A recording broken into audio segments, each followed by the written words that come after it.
Now, the vast majority, approximately 95% of the people of all countries, go around and around without aim or purpose. They drift with the circumstances of life, good or bad. A drifter is one who permits himself to be influenced and controlled by circumstances outside of his own mind. Whereas the successful individuals create their own circumstances and ride them to victory. When you're on purpose, you're living on purpose. You will never quit if you have a real purpose. A burning desire to be and to do is the starting point from which the dreamer must take off. But what I have done has been recorded, it's been tested, it's being taken to a free world, and it's going to benefit millions of people who are not yet born. And it's going to benefit millions of people who are not yet born. We're some of those people that we're spreading this to the world. As your awareness grows, the doubt is gone so that you can manifest whatever it is your heart desires. Isn't that beautiful? It is very beautiful, and I am so happy to be here today with you all. Thank you for joining me. First and foremost, as people join, I just want to thank you. My heart is full of gratitude for each and every one of you that took some time out of your Saturday to be here to learn with me. My name is Karla Elizondo. I am a mindset coach, a principal teacher, a licensed psychotherapist, and personal development has absolutely changed my life. And I am here to teach it to the world. I love this material, and clearly if you are here, you love it too. So thank you again for joining me. I know your time is valuable, and it's a Saturday. So you know what I know about all of you? You're leaders. You all are leaders of your life. When it comes to being a drifter or a leader, just like the title of this whole workshop, are we a drifter or a leader? The fact that you're here on a Saturday, taking time out of your day to learn in this workshop, tells me a lot about you already, that you are already a leader. And that's the truth. So I'm grateful to have you all here. Housekeeping, I have everyone on mute, so just make sure that everybody stays on mute just to not disturb the learning for anybody else. If you have any questions, feel free to put them in the chat. I'll try to keep an eye out and answer them at the end. We do have our CEO of the Napoleon Hill Institute, Cleona O'Hara, joining us in just a little bit. So, drifter to leader, what is this all about? Some of you are familiar with Napoleon Hill's teachings.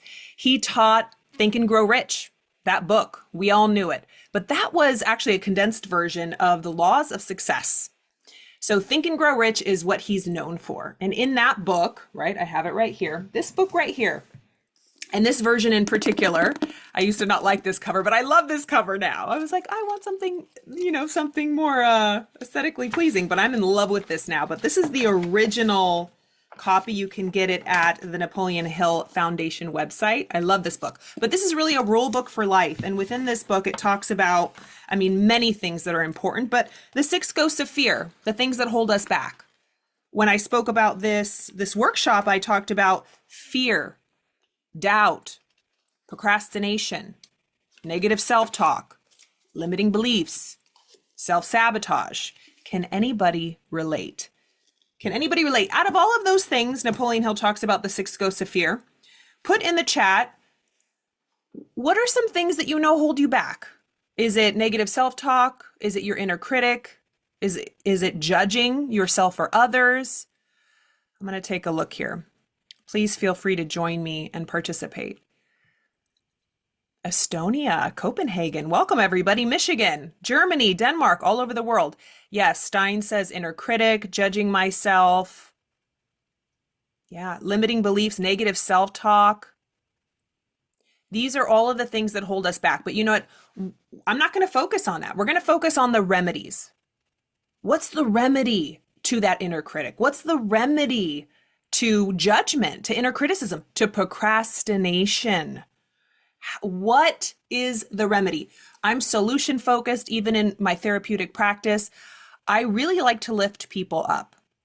We all know the problems of this world. As my late mentor, Bob Proctor, used to say, any dumbbell can see what's wrong. It doesn't take anybody of true stamina or intellect to point out what's wrong in the world. But it takes somebody of true stamina, intellect, faith, and belief to see what can go right. So that's what I want to focus on. I want you right now to just take a moment. And I love to take mindful moments because mindfulness is one of the remedies. It's not often that we can take time in our day. Most of you probably do. You guys are leaders. You probably have a morning routine or take some time to be mindful in your day. But right here, right now, I want everybody to just close your eyes if you're somewhere safe or gently gaze down. Taking a breath. Just connecting. Putting your hand on your heart. If it feels good, continuing to breathe.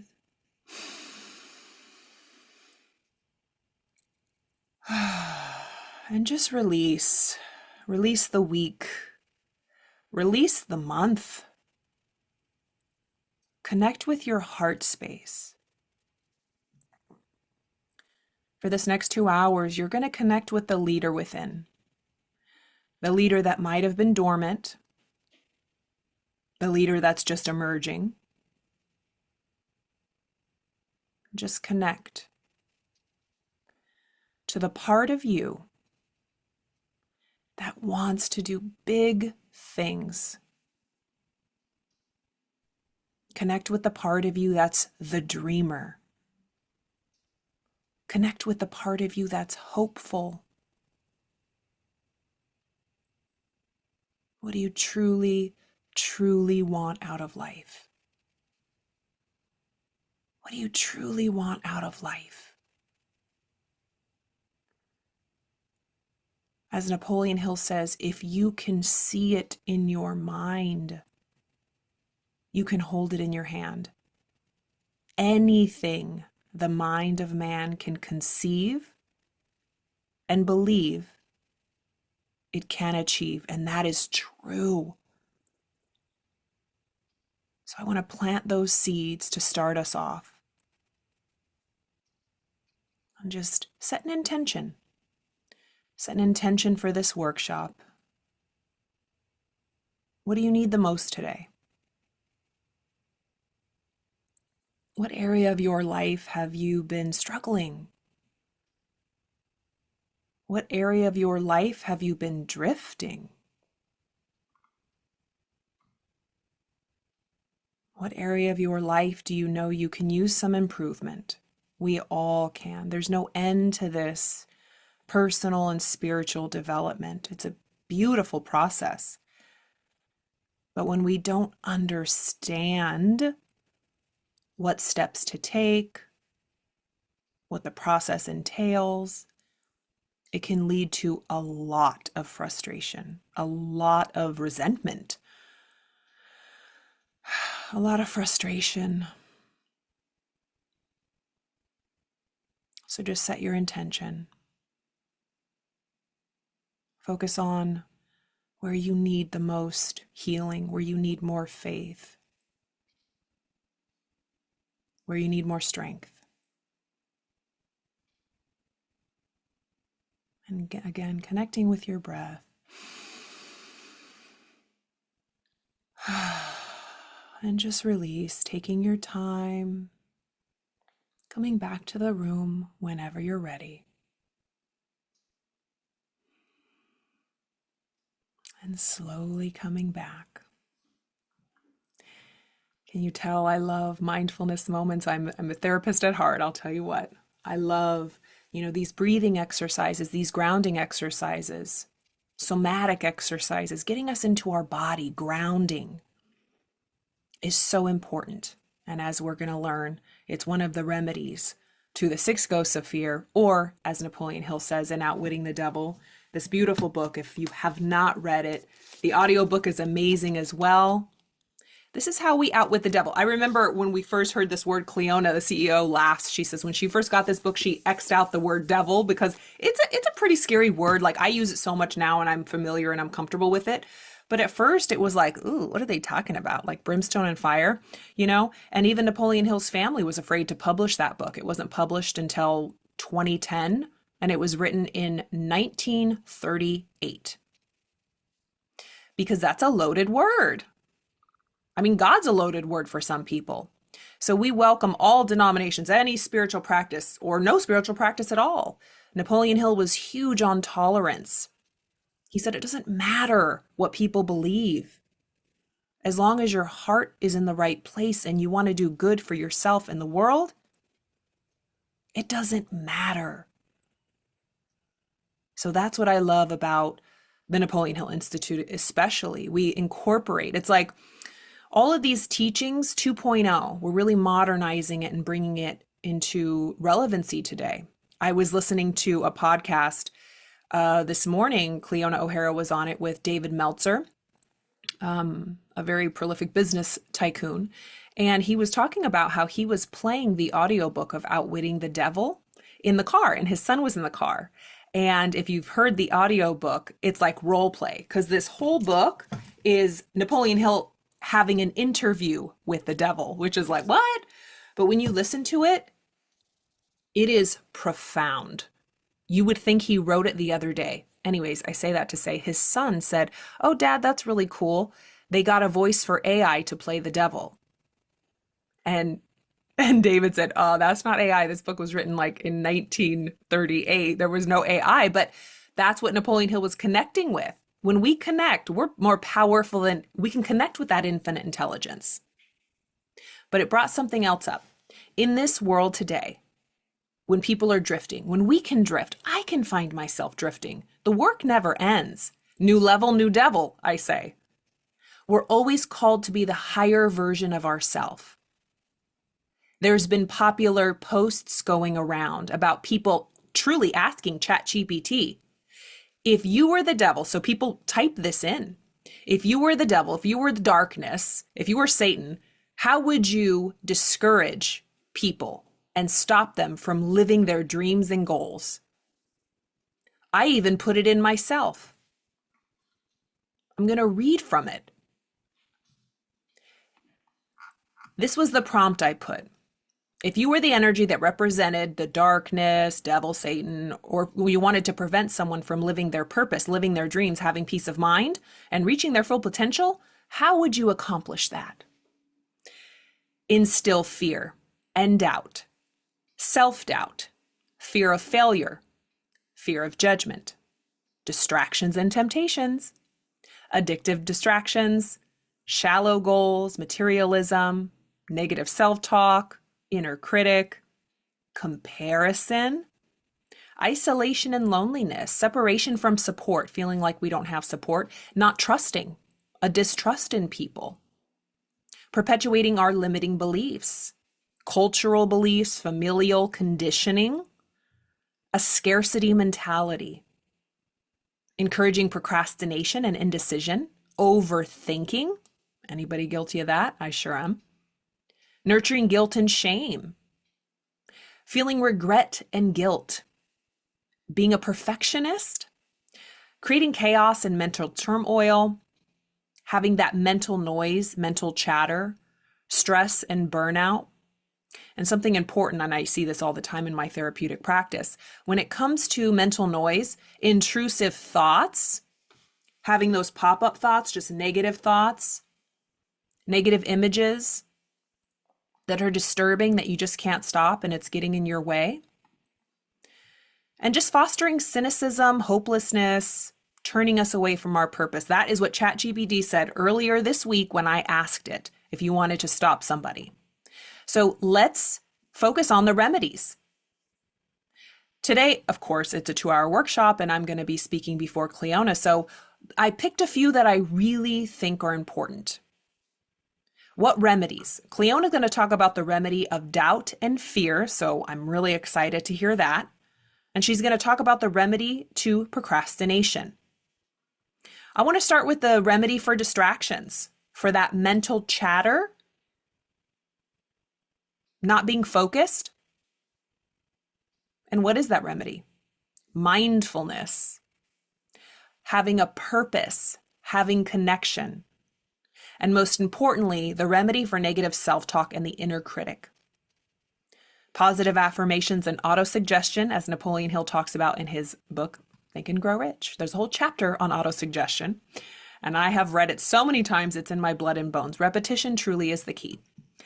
So I'm going to go ahead and share my screen again, and let's dive into this. Make sure you have your notes ready. And I really want you to open your mind here. Let's open our mind. Closed minds can't accept anything. You might have heard this stuff before. I've heard this stuff a million times. I've taught this stuff a million times. But I love it. I can't hear it enough. I used to study under Bob Proctor, very closely. He would repeat, I could finish his sentences, but it was new to me that day. You're the new person. You're not who you were yesterday. You're not who you were last week. You truly do create your life moment by moment, day by day, and it all starts with thought. All right?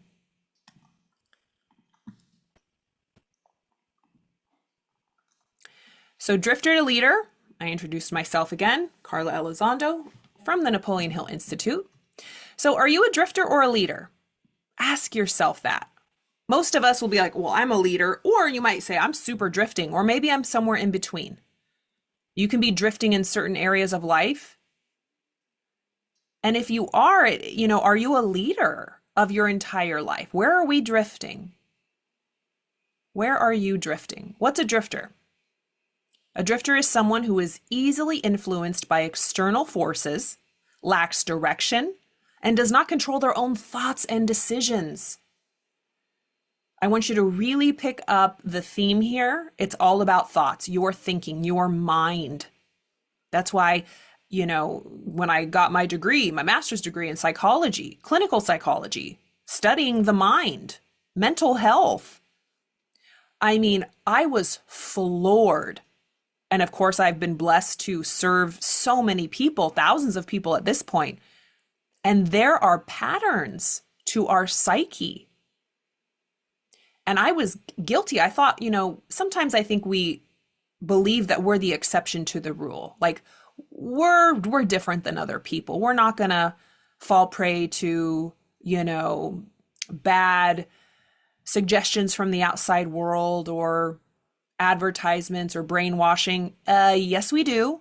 We're literally programmed for it. However, we can choose what we're being brainwashed with. Our brain is literally being washed, and our body 24/7 by chemicals, hormones, neurotransmitters, and some feel better than others. Some promote wellness, some promote rest and digest, sympathetic nervous system, and some promote parasympathetic, fight or flight.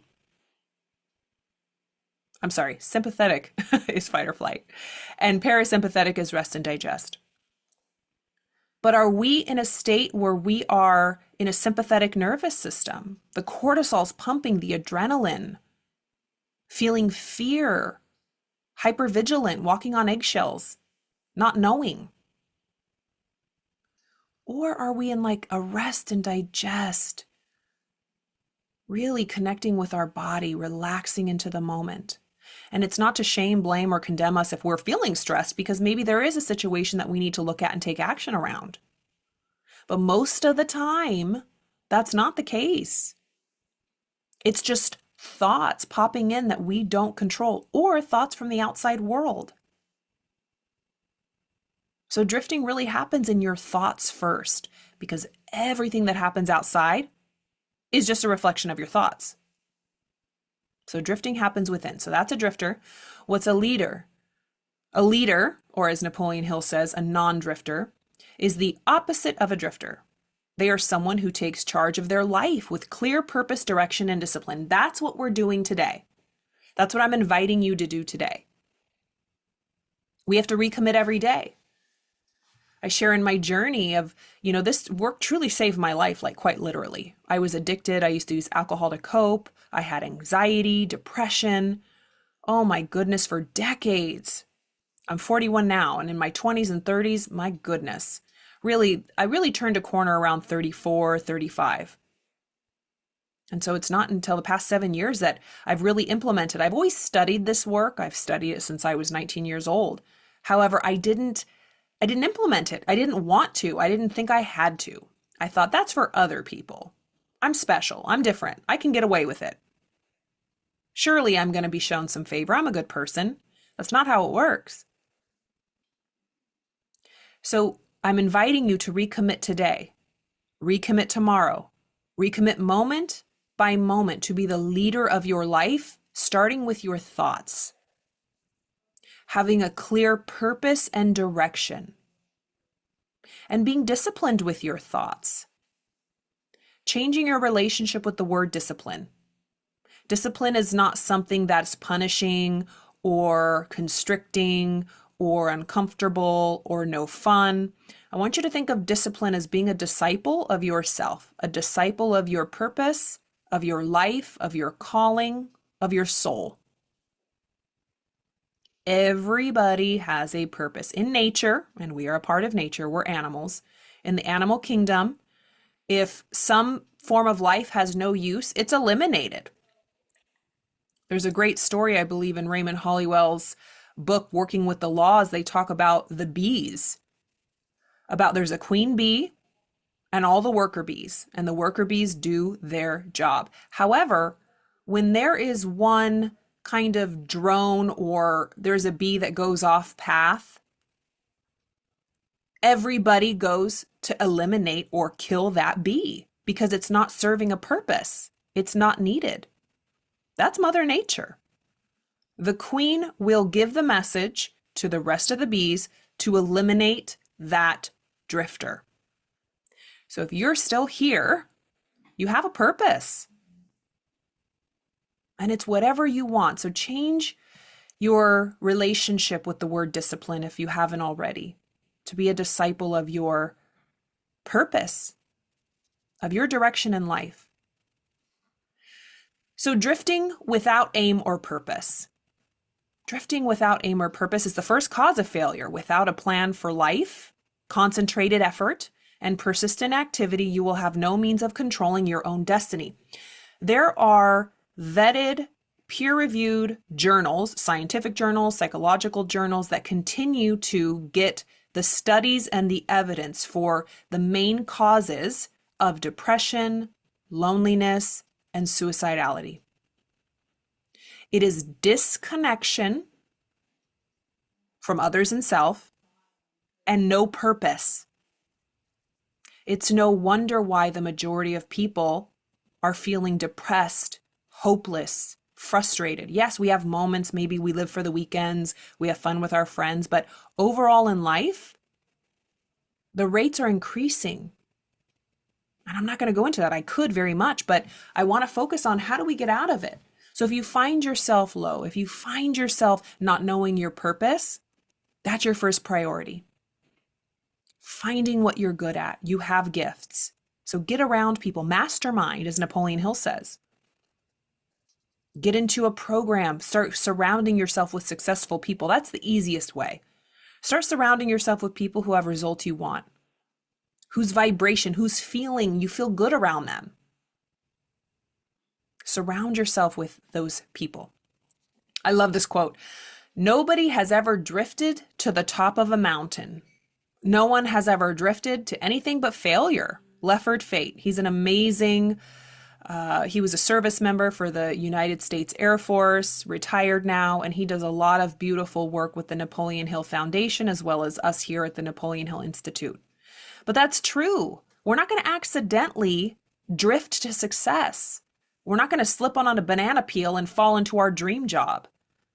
We're not going to accidentally turn a corner and have our dream business and be fulfilled at feeling purposeful when we wake up in the morning. That doesn't happen by accident.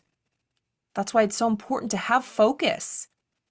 And remember, there's so many distractions. Are you purposefully taking time intentionally to have focus? To know what your purpose is?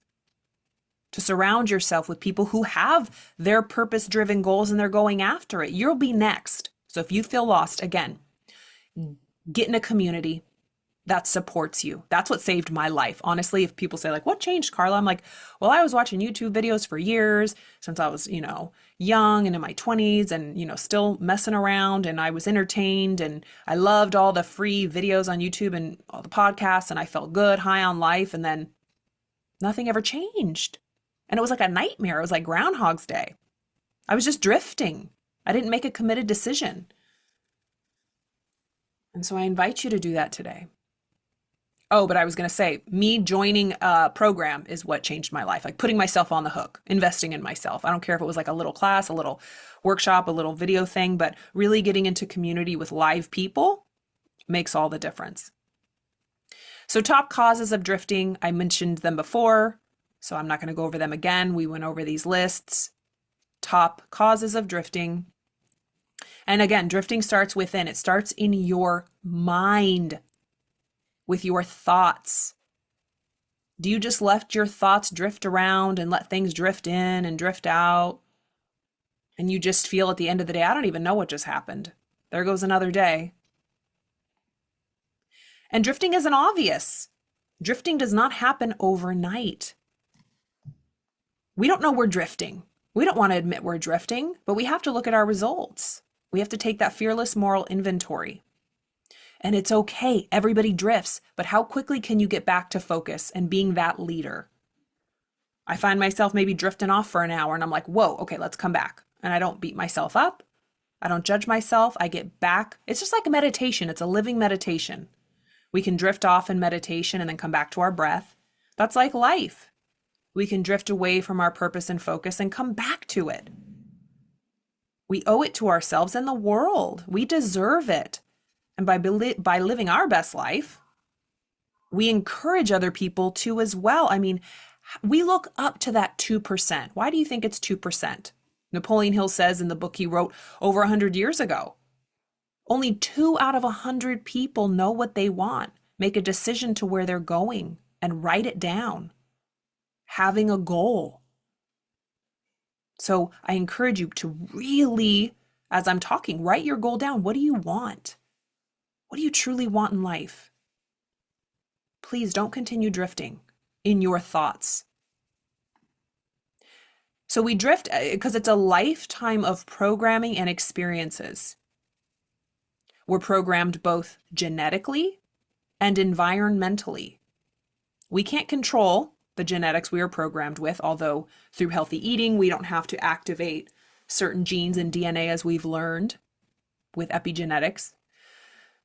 But our surroundings, our environment is more important than our genetic programming.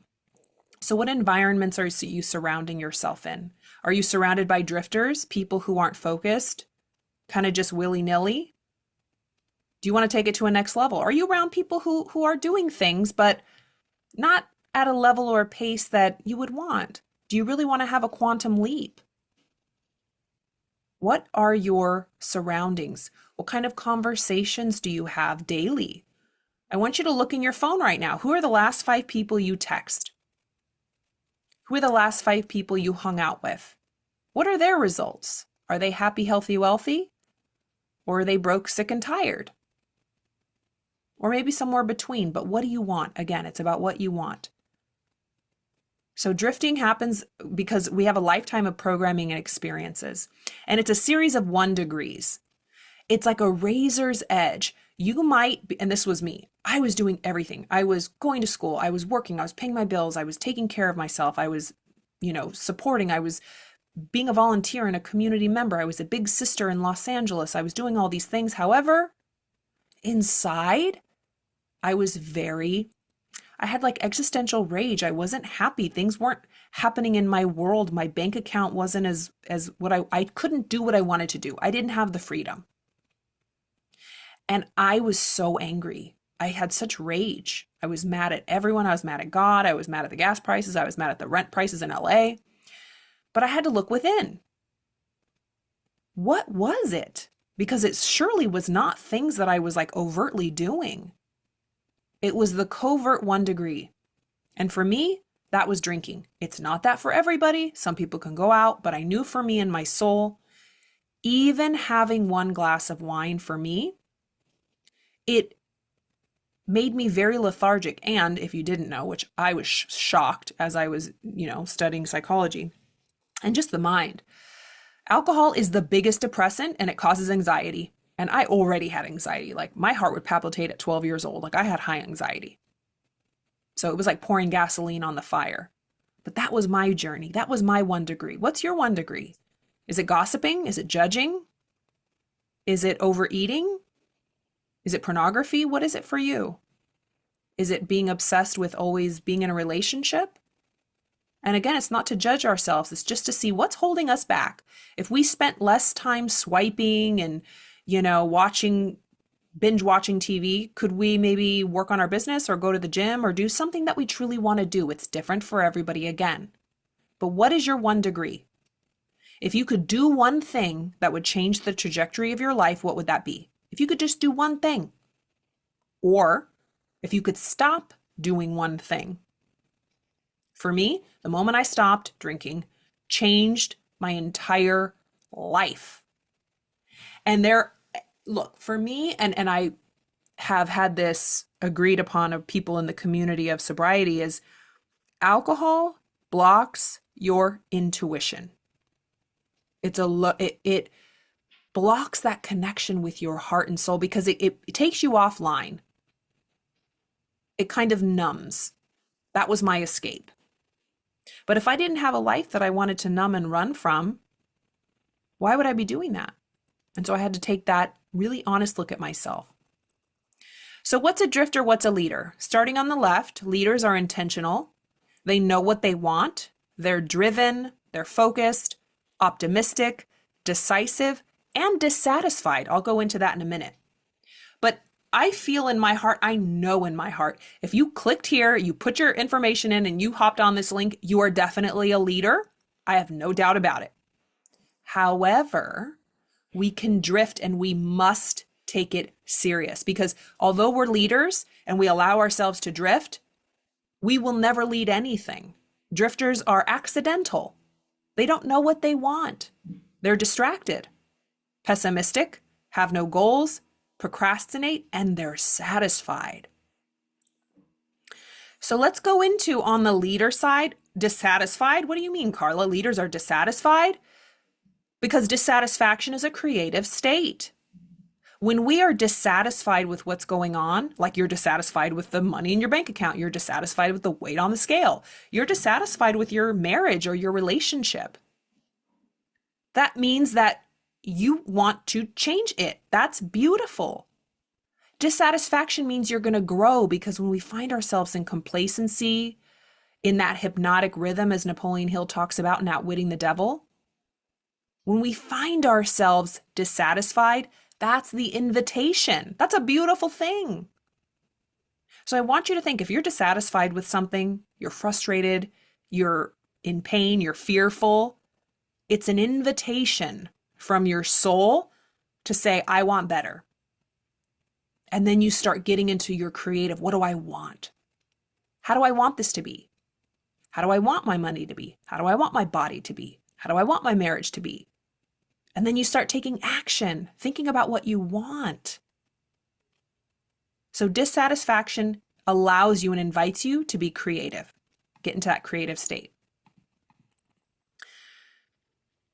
You were meant to grow. We are living organisms on this planet Earth, and we are meant to grow and to strive. We are goal-seeking organisms. We cannot not have a goal. And that's why the studies, again, continue to show when we don't have a goal, we die, internally at least. Some people use the term spiritual suicide. I definitely felt that. I felt like a zombie. I was dead inside. And it was so miserable because I was, quote, doing the work. And so again, if you find yourself here and you're like, geez, I just don't know how to figure it out, that's okay. You were meant to grow. We just have to get you on that track and on that path. Because we are all following a path, by the way. One path leads to failure. One path leads to success. One path leads to death. One path leads to life. It truly was a matter of life and death for me physically through my addiction. Thank God I'm sober now, almost 6 years. But internally, it was a life and death. Internal sobriety, paying attention to my life.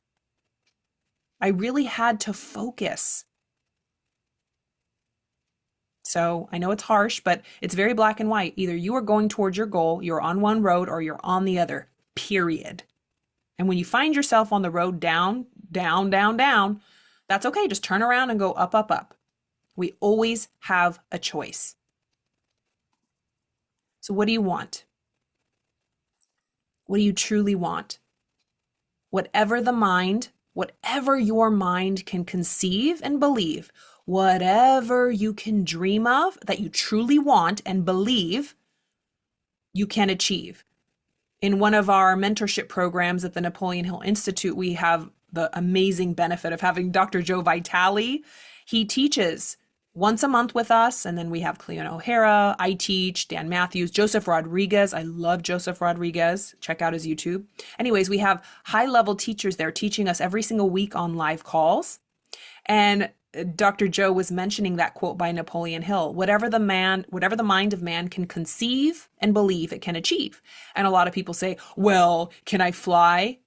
Well, I'm a 70-year-old woman. Can I have a baby? I can conceive it in my mind. I can imagine it. I can imagine flying. But do you really believe it? If you don't truly believe it, why would you try to go after that? This is really asking you, what do you believe? What do you really want? And you believe you can have it if everything worked out, if you did the right things, if you hung around the right people, if you started growing into the person you want to be, and you can see it's possible. You can see a way, but right now it seems like there isn't. I want you to really lean into your belief, your faith. And again, Cleona's going to talk about that a little bit later. So let's just look at your current results. What are your current results? Are you happy with your results? What areas of life do you want to change your results? Look, remember, dissatisfaction is a creative state. You might be okay. You're like, Karla, I have food on the table, clothes on my back. I'm grateful.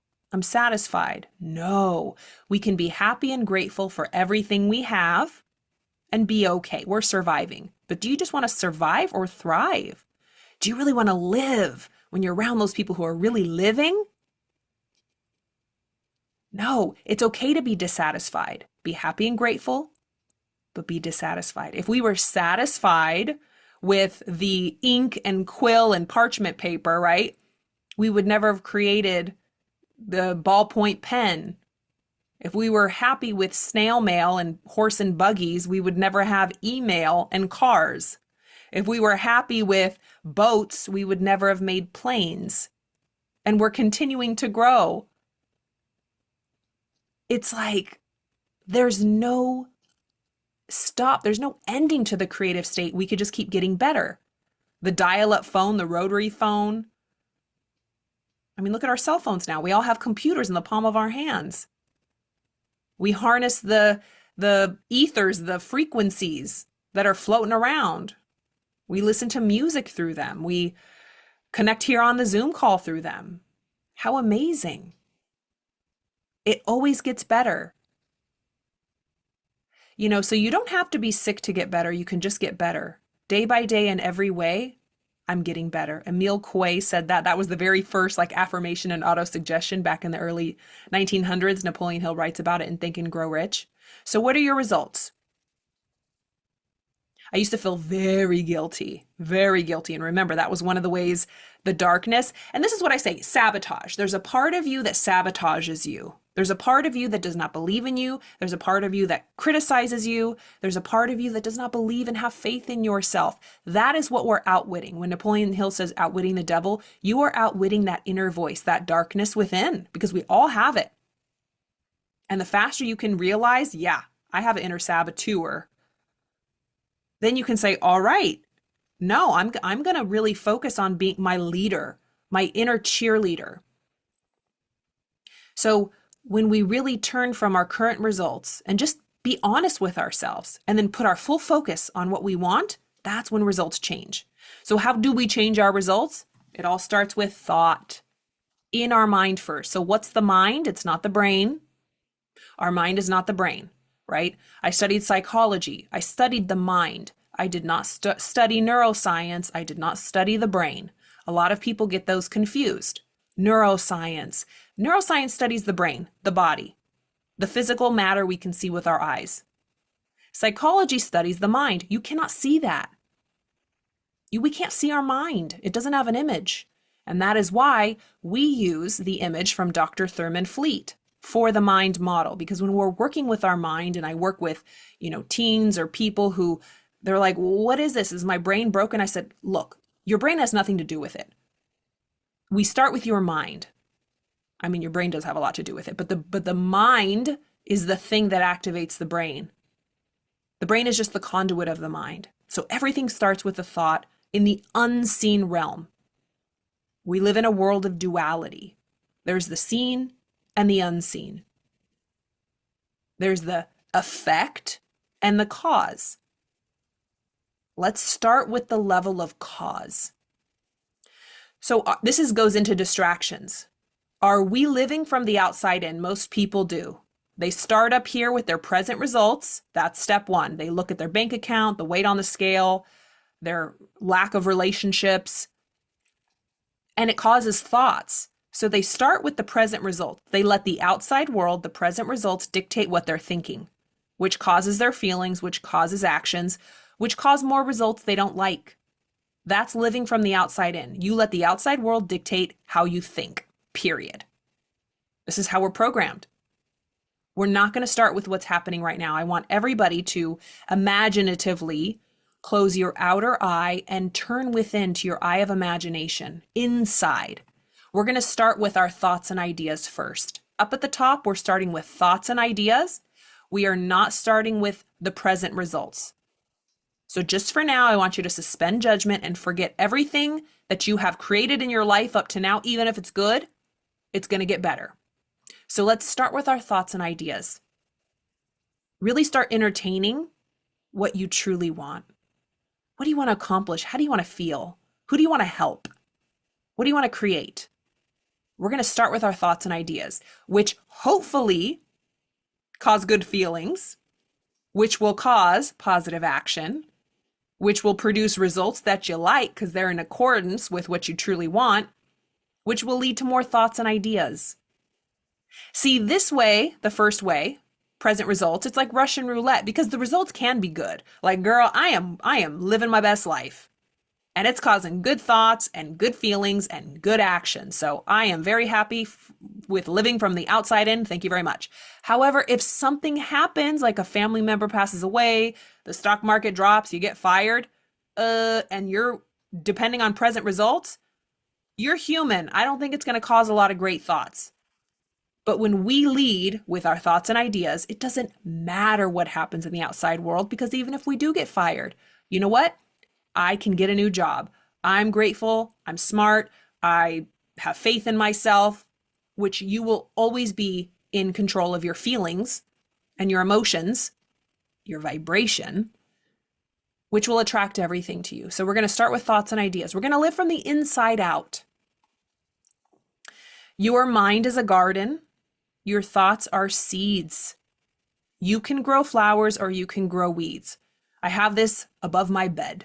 I read it every day. It's in my mind. Your mind truly is a precious garden. Every thought you think is a seed. It has a life of its own. Think about an acorn. That's a seed.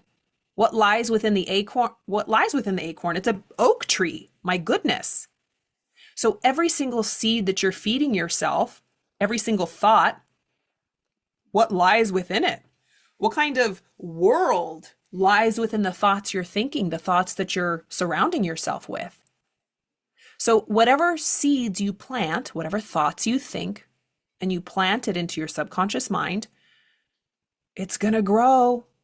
So let's just be honest. Where are there weeds, tumbleweeds? Do we even want to be in our own mind? Maybe we want to run away. It's like, ooh, I don't want to be in that. That is a desolate dump, desert. It scares me and I want to get out every time I can. I distract myself at every which way. That used to be me. So this is Dr. Thurman Fleet's mind model, as I mentioned before. This is an image of the mind. Of course, this is not what the mind looks like because the mind doesn't have a form. But Dr. Thurman Fleet was a chiropractor. He was a World War I veteran. He was honorably discharged. He had a lot of injuries and he suffered. And he was given a very grave diagnosis too. And he only had a year to live. He had a family, kids. He didn't want to die. So he went to this chiropractor who was into the healing arts, who shared with him and started teaching him that you can truly use your mind to help you heal. That your mind has a huge effect on if you heal or not. And I'm not saying that every single thing we think in our mind and everybody who, God forbid, has a disease, it's because they caused it with their mind. Of course not. There's a lot of reasons why. However, our mind plays a huge role in how we are going to experience anything. And it can help us heal, and studies do prove it to be true. So this is a very simple image. As you can see on the top, there's the conscious thinking mind, subconscious mind on the bottom, and our body. Your body, this little part down there, that little circle, is just an instrument of your mind.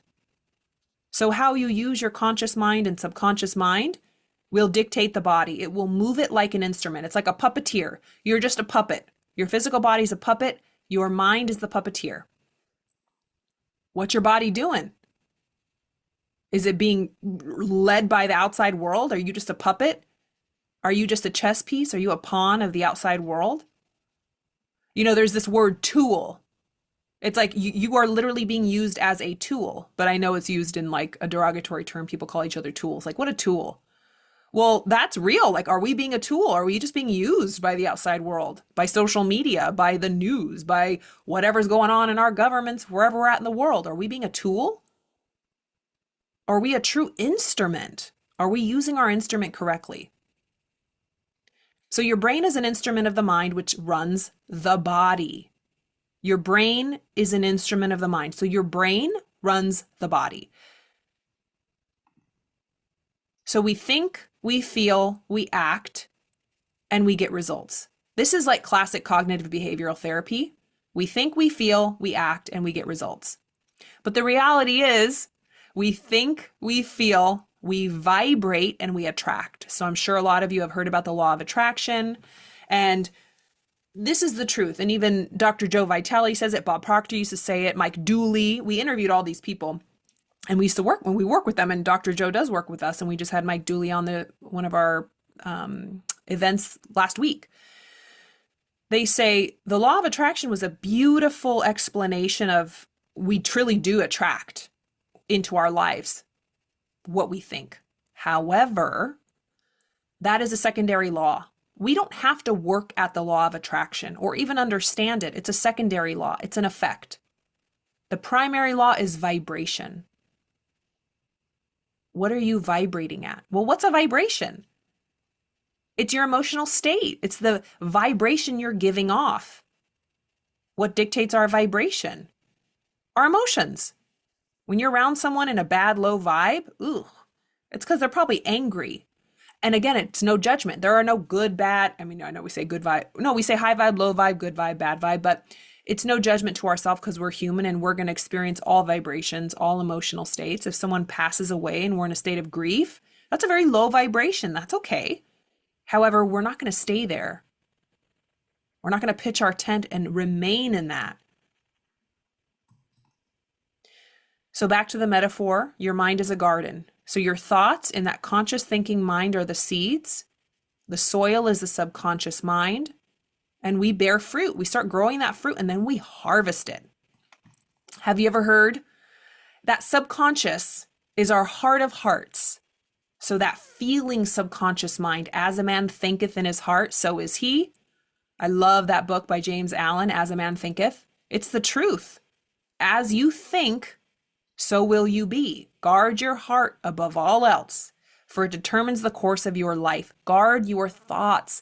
It's not saying guard the sack of tissue in your chest, your actual beating heart.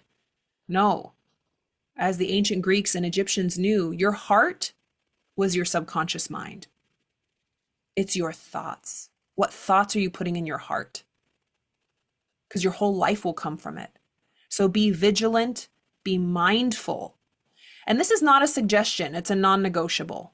A lot of my clients, and I was one of them, right? When my therapist used to tell me, Karla, do your tapping or your breathing. And I'm like, yeah. And then I'd see her the next week. Oh, I forgot to do it. It's like, I was still not where I wanted to be. And, of course there's compassion, but I thought it was just a suggestion. But if I'm truly serious about my life, my purpose, my peace of mind, most importantly, this type of work, studying ourselves, being disciplined, being that disciple of our purpose in our life and our goal, our definite chief aim, this is a non-negotiable.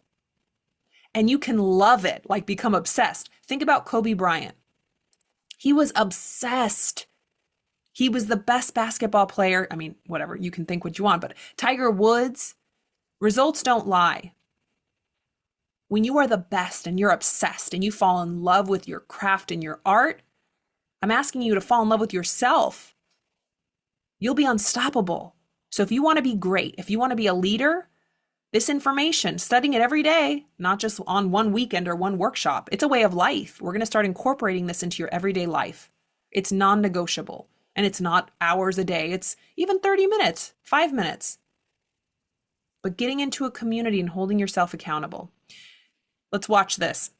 This is Dr. Thurman Fleet's mind model, or the stick person. It is very simple. As you can see, there are 2 circles. The top larger circle represents the mind, and the smaller bottom circle represents the body. The body is an instrument of the mind. Now we're going to split the mind into 2 parts. The top part is the conscious mind, and the bottom part is the subconscious mind. And depending on what happens in our mind, dictates how our body will act. The conscious mind is the part of our mind that thinks. We can think anything we want, and depending on how we think, will determine how we feel down in our subconscious mind. Depending on how we feel, will dictate how we act. And depending on how we act, we will get certain results in life, either negative or positive. Let's look at it another way. We have thoughts in our conscious thinking mind that we choose, which leads to emotions in our subconscious feeling mind. And emotions are another word for energy in motion. Our emotions set up a certain vibration in our physical body, and that vibration is dictated by our emotions and is sent out into the world. The last element of this mind model has to do with our 5 physical senses. Our 5 physical senses are hooked up to our conscious thinking mind: see, hear, smell, taste, and touch. These 5 physical senses are constantly taking in information from the outside world, both positive and negative. We are always surrounded by stimulation. Let's use an example. We have both positive and negative thoughts that come into our mind. But if there's a negative thought that we get emotionally involved with and drop it down into the subconscious mind, we will begin to feel that negative emotion in our body, and it will begin to vibrate out. And once we're in a certain vibe, we will start to notice more evidence for other negative stimuli around us. But the same is true for positive emotions. If we hold a positive thought in our mind and we allow ourselves to get emotionally involved with it, drop it down into the subconscious mind, it too will begin to put us in a different vibratory state, or more of a feel-good state depending on the thought. Thoughts of a positive nature emit out a positive vibration and attract other examples of positive thoughts and feelings. If we use the example of the mind as a garden, and the conscious thinking mind is where the seed resides, and the subconscious feeling mind is the precious soil, once the acorn or thought seed is planted into that precious soil of the subconscious mind, it will begin to take root in the body and work to produce itself in our outside results. Wow, I love that. Such a powerful example, such a powerful visual. I'm a visual learner. I hope you enjoyed that. I can't see that enough. I'm the one that created it and I watch it almost every day. It plays in my mind almost every day. Let's be honest. So this is about regulating your thoughts and emotions. When it comes to distractions, when it comes to negative self-talk, when it comes to not being focused, this is the answer: regulating your thoughts and emotions. Because your thoughts cause your emotions. Your emotions control your vibration, or the way you feel, right? Your emotions. Your emotions are causing your vibration, that energy that you give off. And your vibration dictates your frequency, or the actual place you find yourself. I use an example, and I don't have time to go into it today, but think of frequency as a floor in a building. Whatever floor you find yourself on is the frequency you find yourself on. So your vibration will dictate your frequency, or the floor you find yourself on.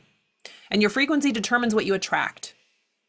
All right, so that's why it's so important. If we want to attract what we want, Go right back up to the source, the thoughts. And I'll wrap it up with this. Every man is what he is because of the dominating thoughts which he permits to occupy his mind.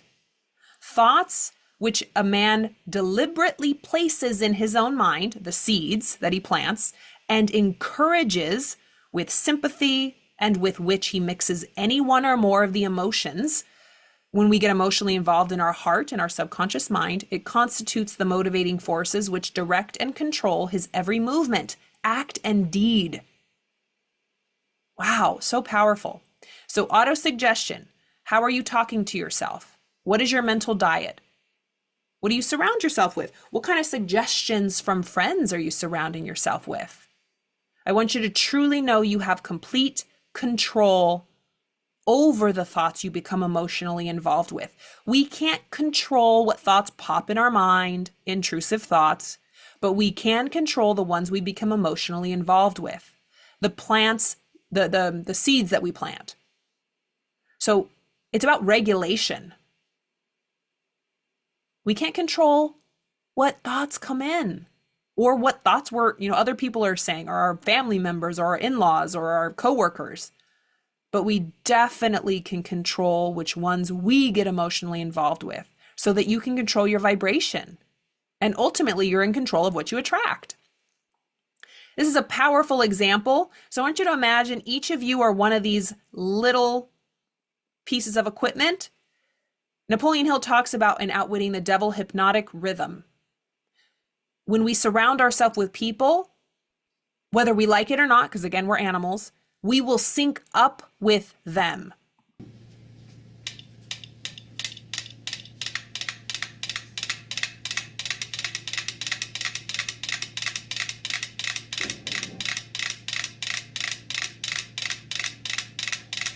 So you can think you're going all kinds of different ways. Your friend over there is acting silly, but you're on track. But if you keep hanging around that friend, sorry, you are not an exception to the rule. Whoever you surround yourself with, birds of a feather flock together. 5 people you surround yourself with will be your destiny. Show me your friends, I'll show you your future. We are subject to the laws of this universe. We must take control of our life or we will be lockstep with everybody around us and no thank you. All right? So this is the reason why most people don't attract what they want. We stay stuck. We stay doing what other people are doing, even though in our minds we think we're better than them, because we're unaware of how to regulate our own emotions. So there's one exercise that I want to walk you through, EFT tapping, emotional freedom technique. One of my favorite teachers of this, Nick Ortner, he's the founder of the Tapping Solutions.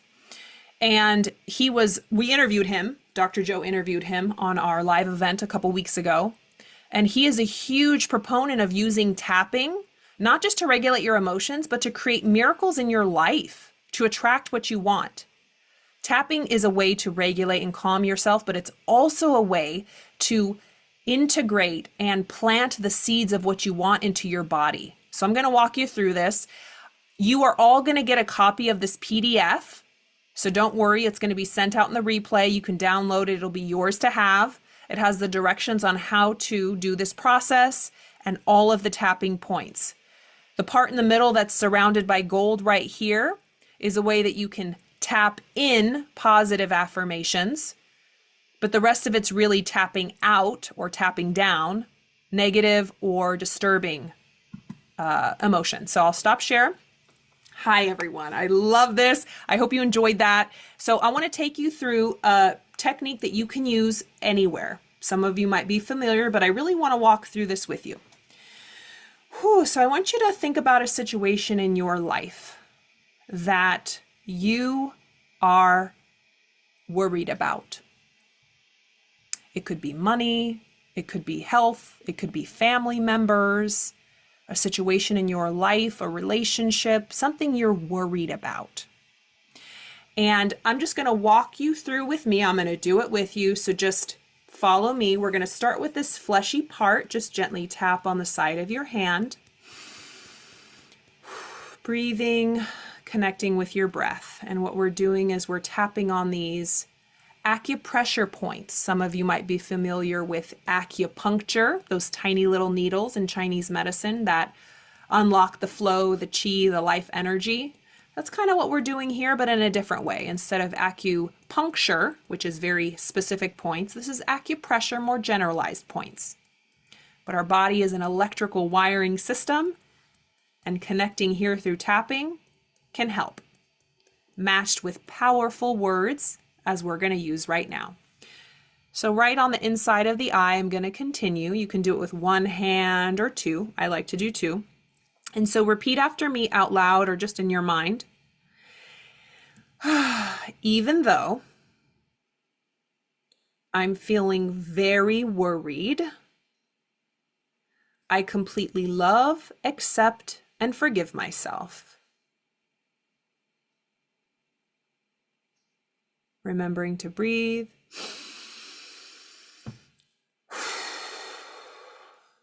Moving outside of the eye. Even though I'm feeling really worried and bothered by this situation, it's making me feel so anxious and worried. I completely love, accept, and forgive myself. I'm just going to move around now. Follow me along. All of this worry, all of this anxiety is safe to be released. All of this worry, all of this fear is safe to leave my body.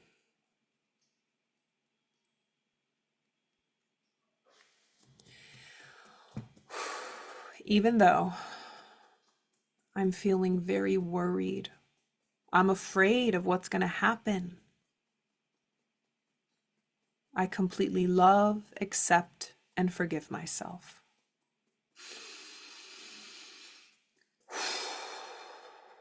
Even though I have a lot of worry, I'm really unsure. I feel really stressed about this situation, and I'm just tapping on the back. I'm worried. It's taking over. I can't stop thinking about it. I completely love, accept, and forgive myself. Even though I'm worried, I completely love, accept, and forgive myself. This worry does not dictate who I am. These thoughts of worry are not making me feel good. I choose different thoughts. I'm safe.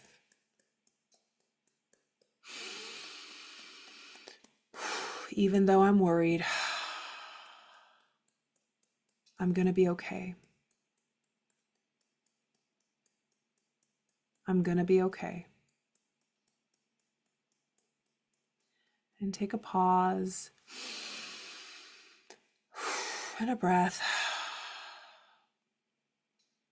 That was a very, very quick exercise. Usually we do at least 3 rounds, but I truly mean this. You can feel silly doing this. I do it when I'm driving. Like I do it with one hand. Like I'm driving and I'm like, whoo, even though I'm really stressed in this traffic, or even though I'm so worried or I'm going to be late, I completely love, accept, and forgive myself. You can tap, as Nick Ortner says, tap on anything. And so if you want to learn more about that, I have videos, free videos. Just let me know. We incorporate this into the Napoleon Hill Institute, which I love. That's what I love. We're doing the mind, body, soul, everything. We really connect it all. We connect all of these modalities. And Don Green always points this out. A lot of people say, think and grow rich. Oh, you just think and grow rich? No. You have to do something. Napoleon Hill uses action 77 times in the book, Think and Grow Rich. It's about thinking, because if you have accurate thinking, you're going to have right action. So a lot of us just focus on the action. Well, I can't just think, I got to focus on the action. What is that? Living from the outside in. No, we're going to focus on our thought, which will lead to the action. We don't have to worry about it. So let's focus on our thoughts, regulating our vibration. All right? So this is what we're going to do. And I think Cleona just joined. If you want to send me a message whenever you're ready to come up, I have my chat opened for you. But I want you to all, as we wait for Cleona to join us and share her lesson, what stood out to you? What was maybe an aha moment? I'm going to look right here in the chat. I have it opened. You love tapping. Yes, me too. Yes, let's hear some feedback. You see Cleona in the chat. What's some feedback? What stood out for you? I want you to put it. I want you to type it. Don't be afraid. Even for me, I think that understanding every single day that I must be the guard of my own thoughts. Nobody else will be. I'm constantly brainwashing myself with my thoughts, my mind. Yes, Sasha, I love tapping, but I don't use it often enough. Again, remember, it's non-negotiable. This is not just something that we do. Yes, I love that, Lisa. I poo-pooed tapping for so many years, forever. It's been amazing to help with anxiety. Yes, attraction is the effect. It's secondary. Yes, vibration is the primary cause. I love this. Thank you, guys. There's no need to concentrate only on action. Leroy, you're right. Action will come as an effect. Remember, thought is cause, action is effect. If we allow to hyper-focus and be obsessed with the action, am I doing enough? We're living from the outside in. We're focused on the action. We're focused on the effect. When really we just have to turn within and focus on the cause. What are we thinking? That's the only thing we have to focus on. Discipline is a good thing. Being a disciple of the mind. Minta, yes. Love you, Minta. Good to see you here. Can we use EFT to release weight? Yes. Freudius, yes. Can we use EFT to release weight or a headache? Yes. There are tests to prove it. Visit thetappingsolution.com. There are so many stories about how to get rid of physical pain, how to release weight. There are free videos on YouTube of tapping for weight loss. This is so powerful. So good. All right. Yes, I think I saw everybody's here. Tapping felt different and loving it. I will use it from now on, Paul, David. Please do. Yes. Let's be a true vessel and a true disciple of our powerful purpose, our definiteness of purpose. And when we do this, when we regulate our emotions, we're the leader of our life, which leads to confidence, to faith and belief that Cleona is going to go into now. So Cleona, whenever you are ready, I would love for you to come up and just grace us with your wisdom. Sure. Thank you, Karla. Hi, everyone. How are you? How are you all doing? So let's begin, shall we, with turning your cameras on? Yes. Yeah. Don't be hiding there in the background. Let me see all the cameras. Come on. Here we go. Come on. Everybody get your face. Look at that beautiful face. Come on. What is it? Kaloyan? Yes. Yes. Francisco, let's go. Luisa, let's go. Maria, let's go. Leroy, Henrietta, let's go. All the cameras on. I didn't come here to play around and look at black squares. So I'm here to help you. I'm here to help you, but you need to give me also your commitment. And it starts with doing things like this. Don't hide. If you're hiding, so some of you came on the camera, how we do one thing is how we do everything. Right? Right? So some of you, it may have been uncomfortable for you to put your camera on, or you're just in a habit of doing so. So show up for yourself and never, ever hide yourself, ever. Okay? Unless you're naked, but I don't think that's what you're doing. Then you can keep your camera off. All right?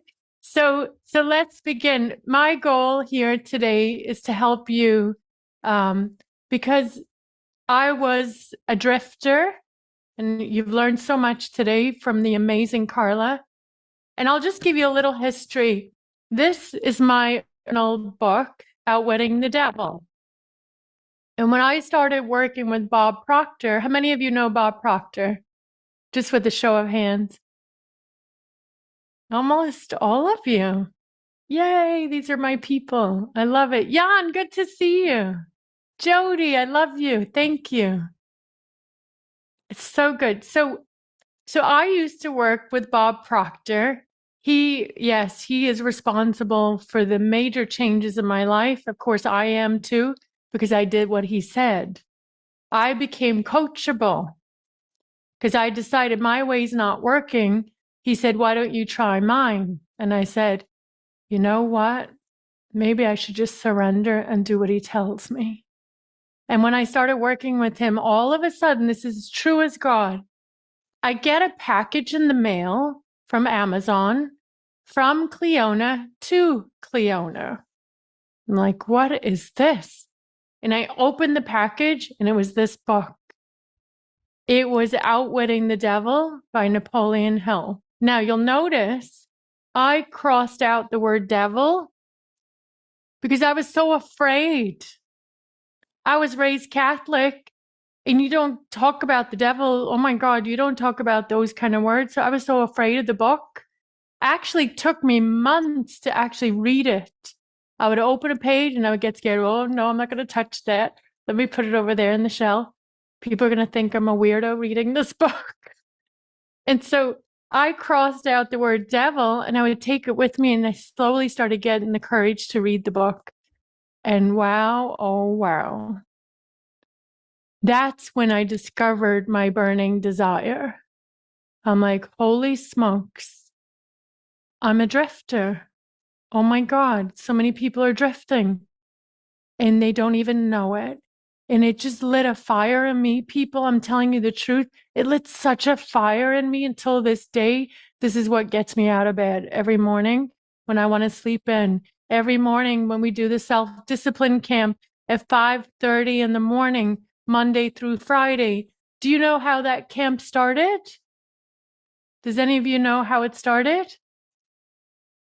Yes, well, my team knows, but does any of you know how we started that call at 5:30 in the morning? It happened about a year ago. I am studying this material now for over 17 years. Okay, changed my life. Went from being broken. I was in an abusive relationship. I had no money. I was raised with no money. I went through a very, very difficult time. And it wasn't until I found The Secret, which led me to Bob Proctor, which led me to Napoleon Hill. And so for years, I've been growing. I worked with Bob Proctor. I did all these amazing things. I started changing and growing. And then I earned my first million when I was 34 years old. Everything looked good, right? Everything sounds great. Then, not too long ago, now with the Napoleon Hill Institute, this was a huge opportunity for me to be a leader here with the Napoleon Hill Institute. And what happened? I got scared. The fear came back in. And now I had confidence because I had worked on myself. I had done autosuggestion. I was studying every day. I was doing all the things that I was told to do. But a year ago, this quantum leap happened. Oh, you're going to run the Napoleon Hill Institute. And the fear came in I think it was last summer. Things happened in my life and the fear came back. And what happened to me? I started to drift. I started to allow those negative thoughts to start creeping in. You're not good enough. Who do you think you are? They're going to find out you're a fraud. How many of you have heard those kind of thoughts? Quite a lot, right? Let's tell the truth, right? And so you think after 17 years of me doing this work, me teaching it, me coaching people, that I'd have it all figured out. No, it came back. And it came back when I was about to make a big decision and I was about to make another quantum leap. It was when I was about to have another huge growth in area of my life. It came back. And so I remember I was eating bad food.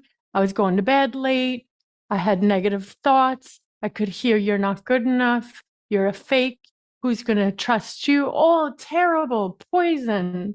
It was like everything came back. And I'm like, oh my Lord, I'm drifting. I'm drifting. Let me get the book out.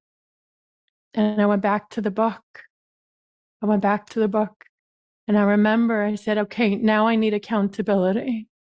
If I'm a leader of this organization and I'm starting to drift, I'm in trouble, and everybody else that's with me is in trouble, right? And so that's when I decided to create what's called the self-discipline camp. It's the 5:30 in the morning calls. I've been doing it for almost 9 months straight now. Completely changed me, and not just me. Miracles are happening in that call, right? Tracy's there. Tracy, she just started a week ago. If I'm lying, call me a liar. I don't care. Tell the truth. If there's anybody on this call that's in that camp, put it in the chat and tell us the truth. Has there been a change in your life? What's going on? Miracles are happening before my eyes. And so you can feel the fire in me. That's called burning desire, right? There's a fire in me because I need to get this out to the masses. We need to help as many people as possible, including you, because there's a better way. We're going to show you how to get on the call. So it starts with confidence.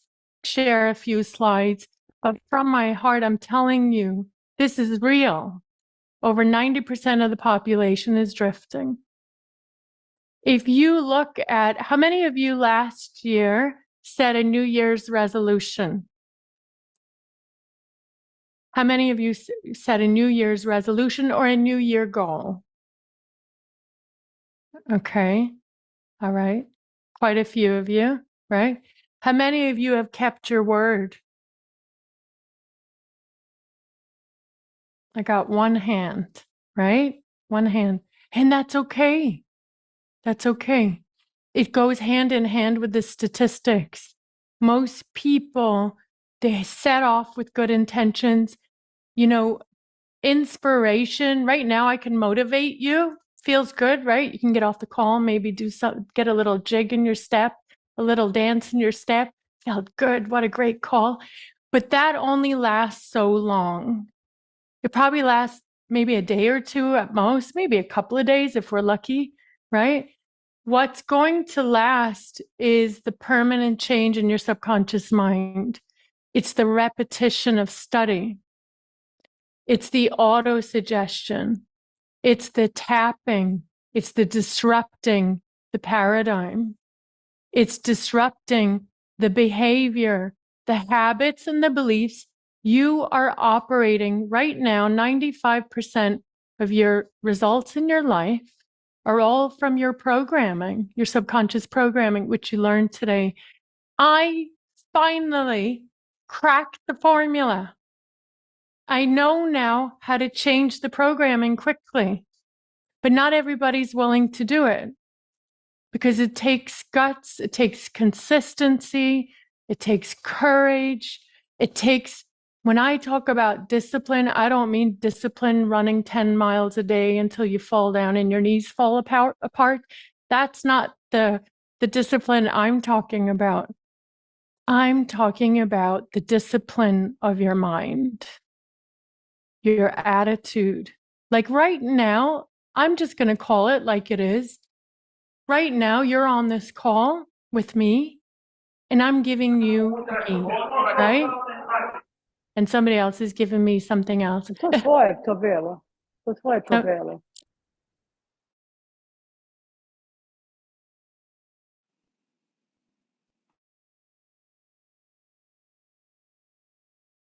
Now I'm muted. Okay. I have an attitude now, okay? You have an attitude right now. What is your attitude? Your thoughts, your feelings, and your actions. I can look at you with one look right now energetically, and I can tell you what kind of attitude you have because I've been doing this a long time and I can read people. Okay? So if you're sitting like this or you're like this, that's your attitude. Now, if I showed up to you today to teach you something or give you a little bit of my time where I could be with my family and I came like this, what would you think? What would you feel? Yeah. Yeah. So everything you do is an attitude. From the minute you get out of your bed in the morning, you get to decide what kind of attitude you're going to have. You can be judgmental, you can be negative, you could say, "Oh, my poor me, my life is miserable. Look what they did to me. Look what happened to me when I was 17. Look what my mother did to me. Oh, she left me, my father." I could wake up today with that poor me attitude. I can do it. I have plenty of stories that are true. But I get to decide every morning, what attitude am I going to put on? So what attitude did you put on this morning when you woke up? What attitude did you put on when you got on this call? Right? Your attitude is your destiny. It's your destiny. Remember what I said. It's how you do one thing is how you do everything. Okay. I'm not perfect. I'm getting better every day. I'm getting better at my discipline of how I think. I'm getting better at how I look at other people and I don't judge. I use my perception. I'm getting better. This is what I want for you. This is what I want for all of you. And I'm telling you, over time, when you put on that attitude, the positive mental attitude, an attitude of gratitude, an attitude of not looking at the past, poor me, of looking at what am I going to create today, everything starts to change. Everything. You get on that frequency and you start to attract your tribe. You're on this call because you attracted this tribe. Congratulations. Your soul is seeking something. You are a soul in a physical body. Your soul is seeking the truth, and the truth will always resonate with your heart and your soul. That's the truth. You will feel it. You will know it. And so my true goal on this earth is to help as many people wake up from drifter to leader. And it doesn't have to be anything to do with me, but just in your own life, as a parent, as a sister, as a brother, as a son, as a neighbor, as a member of the community, a leader. There's too many drifters on this planet right now. Would you agree? Would you agree? And so it's going to take a different version of you. I was reading a statistic, I think it was yesterday, and it shook me up. It said that so the average lifespan of a woman is X. I don't have the number in front of me. I don't even want to say it. And so I'm pretty much based on the statistics, I'm almost halfway through my life expectancy. Okay. And some of you are even further along, right? If it's based on that. I've decided I'm going to live until I'm 110 or with options. So when I get to 110, I have options for renewal. Okay. So that's a decision made yesterday. So, and here's the truth. You want to hear another funny statistic? So W. Clement Stone was partners with Napoleon Hill, and they created the Napoleon Hill Institute in the 50s. In the 50s, I have original letters from them back and forth to each other, to other people. W. Clement Stone, do you know what he used to say? He used to say, I'm going to live till I'm 100. I'm going to live till I'm 100. Guess how old he was when he died? 100. Yeah, literally. And back then they didn't have what we have today, healthcare wise, right? And so I've decided I'm going to go till 110 with options. But my point to you is whatever time I have left on this planet, I've decided I will never allow myself to be a drifter again. I will live on purpose. I will help as many people as I can. I will discipline my thoughts. I will discipline my attitude. Will you do that? Will you do it? We didn't come here just to play around on this planet. I don't know how much time we have. And I'm not saying that to scare anybody. I'm just saying, make a decision. Go all in. Go all in and say, you know what? Enough is enough. Enough is enough. I've been hiding. Enough is enough. I've been hiding with these fears. Enough is enough. I was lacking in confidence. I didn't go for that job. I didn't go for that business. Who cares if you fall down? Who cares? You'll get back up. You might have scratches and bruises and you might bleed a little bit. Who cares? You'll wipe it off. You'll do what my son does. He's 5 years old, my Gabriel. Do you know what he does when he falls? One time he fell and he was bleeding. I said, baby, are you okay? You okay? Do you need help? He said, no, mommy, I'm fine. And he just wiped. He said, I'm fine. He doesn't want help. He's so confident. I want this for you. Whatever it is on your heart, you were put on the planet for a reason. I get emotional because I care so freaking much. I care so much about this. You are on this call for a reason. Decide that enough is enough. That you're going to become a leader in all areas of your life. Pick one. Start there. Pick one area. You can't tackle Rome in a day. What area of life do you need to start with? Decide to become a leader there. Then you'll move on to the next. And then, my friend, you have a responsibility to help the next person and to help the next person. All we need is a little bit of courage sometimes, right? A little bit of faith. And I know you can do it. I know you can. You came here for a reason today. I'll go over a little bit of Jing, but I just want to settle in with that for a moment. Actually, let me take these slides down. Let's just get to the truth in this moment, right here, right now. What area of your life are you holding back on?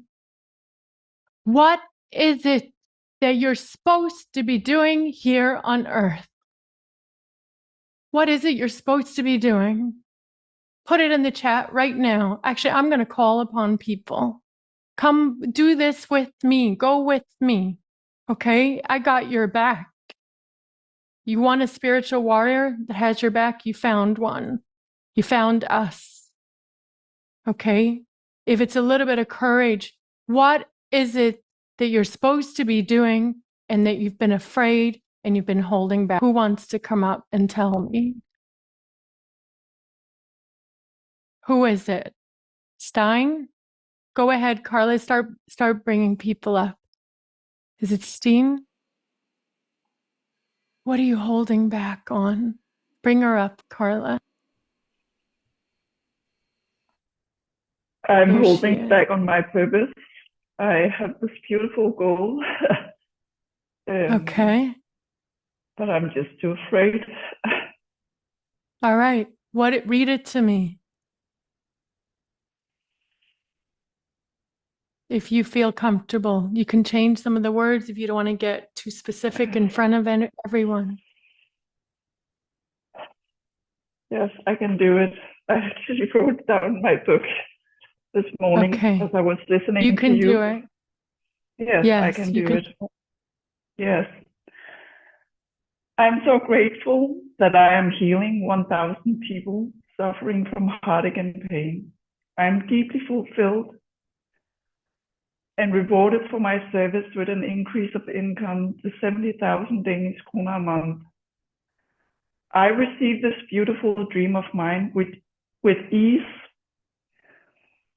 by December 31st, 2024. I have fun and I love life. Thank you, thank you, thank you. All right. So we have what, 2 months to go? 2, 3 months? 3 months. 3 months, right? Okay. Yeah, yeah. What do you, But what I is, think I what's can the do next it. step? I know you can do it, and you know you can Yes, do it. So yes, I what are know. the next steps that you've been holding back? Teaching. I need to start Teaching. teaching. Yes. Okay. What are you going to do on Monday?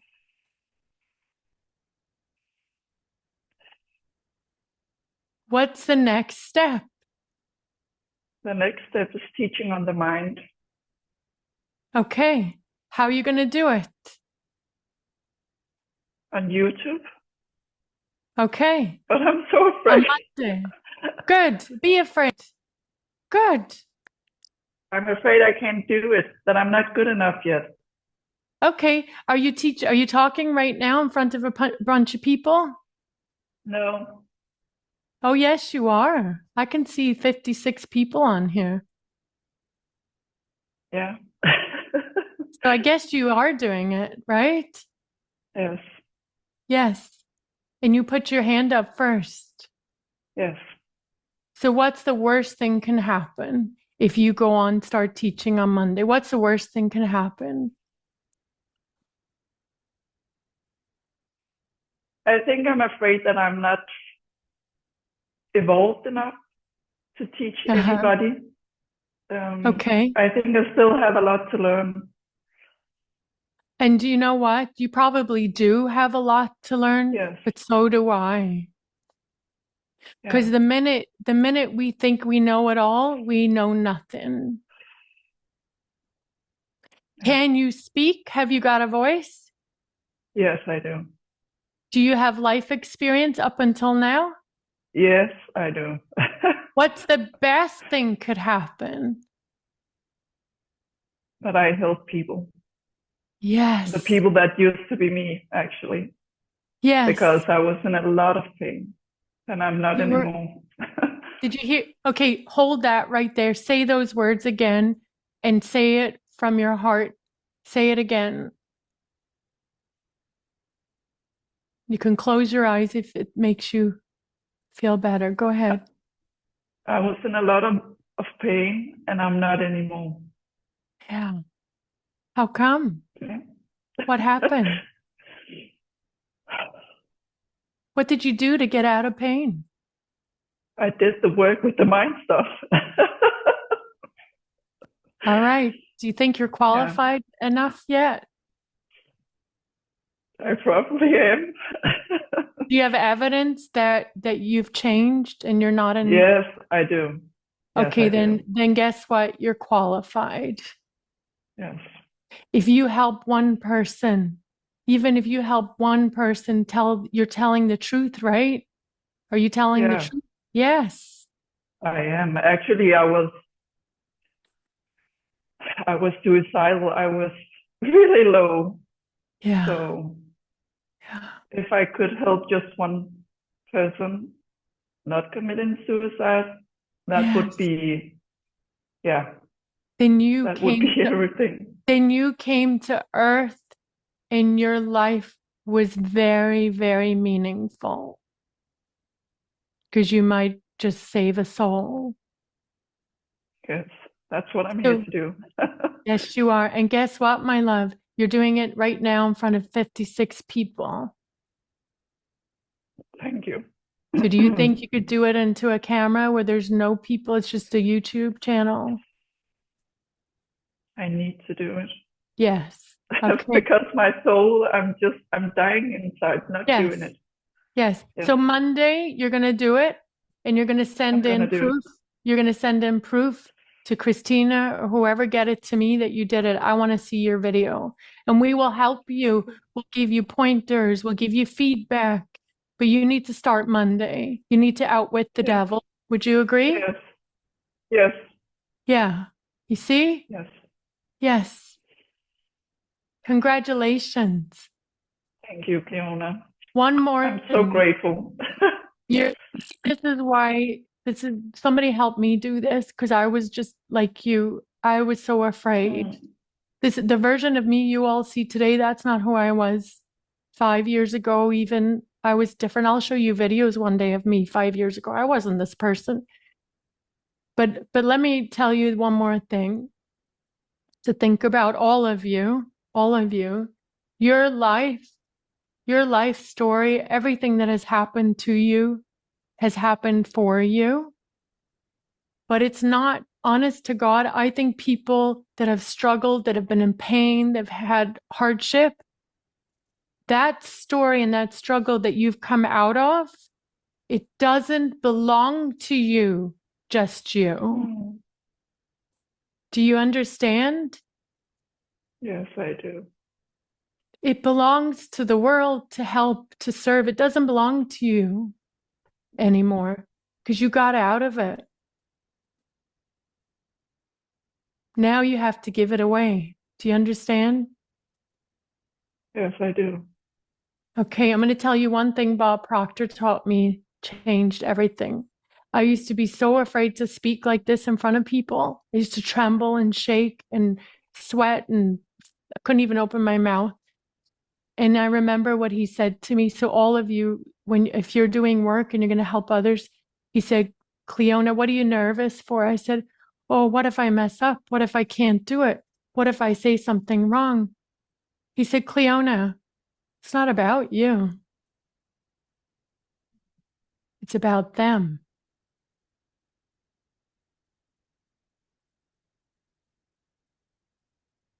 It's when we put the focus on ourselves, then we've lost the message. Yes, and that's what I'm doing. Yes.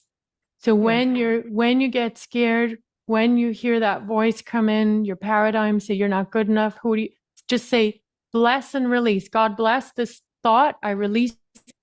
It's not about me, it's not about them. My story is not my own, it's about them. And then you go. And then you go. And then you pick up the camera or you get on a call. And that's what I do till today. Sometimes I'm still getting nervous. Getting on here today, I felt a little nerves. And I'm like, what I hear, it's not about me, it's about them. And here I am. You take me out of the equation. It's not about me, it's about you. That's why I'm here. That's why you're here. That's why you're all here. So please take this and remember what I told you. And I want you to outwit the devil on Monday, because I'll be coming to look. Okay? I know.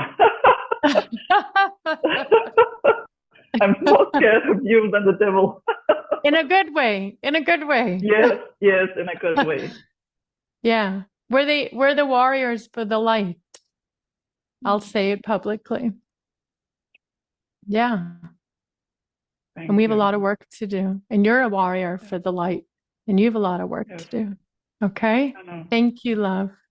I look forward to seeing you on Monday. All of us. Let's all support her. Put your YouTube. Do you have a YouTube channel yet? Yes. If you do, put the link in the chat, please. We're all going to follow her. And we're all going to comment under her video on Monday. Okay? Thank you, love. This is why it's so important to have a mentor or have coaching or have a community or have a mastermind, because you need that guidance. I need it. I have 2 mentors. You see, this is how it works. Your life's going to change now. That's it. That's it from here on in. No more hiding. Going back to confidence, right? This is what Steen is talking about. Children are born confident. You were born confident. I was born confident. We were all born confident. Babies run, they fall, they jump. They're not afraid to go running. They don't stop and say, oh, I'm afraid I'm going to fall. No, they just get going and they keep going, right? We were all born with confidence. And what happens, as you've learned, limited beliefs come in. They affect our confidence, sometimes through a traumatic event, sometimes through rejection, loss, accidents, or through programming from our environment, from our culture, who was around us, who raised us, especially from the age of 2 to 6, who raised us. Their beliefs were most likely passed on to us, our family, our religion, our environment. So my beliefs as an adult, my beliefs came from where I grew up, Northern Ireland, which are cultural beliefs that I had when I came to America. And guess what? They didn't match America. My cultural beliefs did not match coming to this country. For example, your inner conversation. How do we change our inner conversation? Steen, on Monday, when you go to pick up your YouTube, your camera, and you go to do your talk, you're going to hear that inner conversation, your paradigm and your higher self. There's going to be a battle. There's going to be a little royal battle going on probably on Monday, right? But your higher self, your voice must be stronger to outwit the devil. I've had to create my higher self's voice is now like a warrior voice, not a little. People used to make fun of me when I was a child because I had a little soft-spoken voice. That's okay. But if you hear the warrior that comes in inside of me, then you wouldn't be saying so. My inner voice of my higher self, she's a warrior. She whips my behind. I'll say, I won't even say a bad word. Whips my behind into action every day. Cleona, you said you would do it. Get up and do it. Okay. All right. Chill out. I'm going now. But I've trained my inner voice. I've trained my inner voice of my higher self. It's loud. It's a warrior. And this is what you have to do to outwit the devil, to outwit fear, whatever you want to call it, negative energy. You have to train, Freudis. You have to train. I'm talking to you, Freudis. You have to train that inner voice to be a warrior, not a little whisper. Yeah, I think I can do it. No, someday it has to literally be a warrior screaming at you. And then it becomes a habit. Then that voice will move into gear for you to direct you. That's called discipline. Not just discipline running and everybody thinks discipline is like killing yourself and pain. No, the most important discipline is that inner voice. If I had to give you my formula, my inner voice is a champion that I trained. So right now, give that champion a name. Your cheerleader. I think cheerleader's too weak, in my opinion, because days get really tough. A cheerleader won't get me out of bed some days. Needs to be someone with a sword. You know what I'm talking about. You all go through this. Don't lie. You all go through this. There's some days you need someone telling you with a sword in their hand, right? Yes. So create that version of you, that higher self's voice, train it, train it. And the good news is nobody can hear it, only you. So even if you're cursing at yourself and you're screaming at yourself, nobody can hear it. Do you understand that? Yes. Right, Paul? Yes. So your inner conversation. You train that voice, I'm telling you, you'll be unstoppable. And then auto-suggestion is repeating every day. It's over and over. The suggestions you're giving to yourself or from the outside. Be careful what you're allowing in. Now, Freudis, I want you to create a Danish warrior version of you that has a voice of a warrior, because that's what you need. Okay? And then the next item is do what you fear. She's afraid of the YouTube. That's why I told her go do it on Monday. And after she does it, what's going to happen? She's going to grow in confidence. Steen, you're going to say, I did. Oh, my Lord. I have evidence. If I can do it, I can do it again.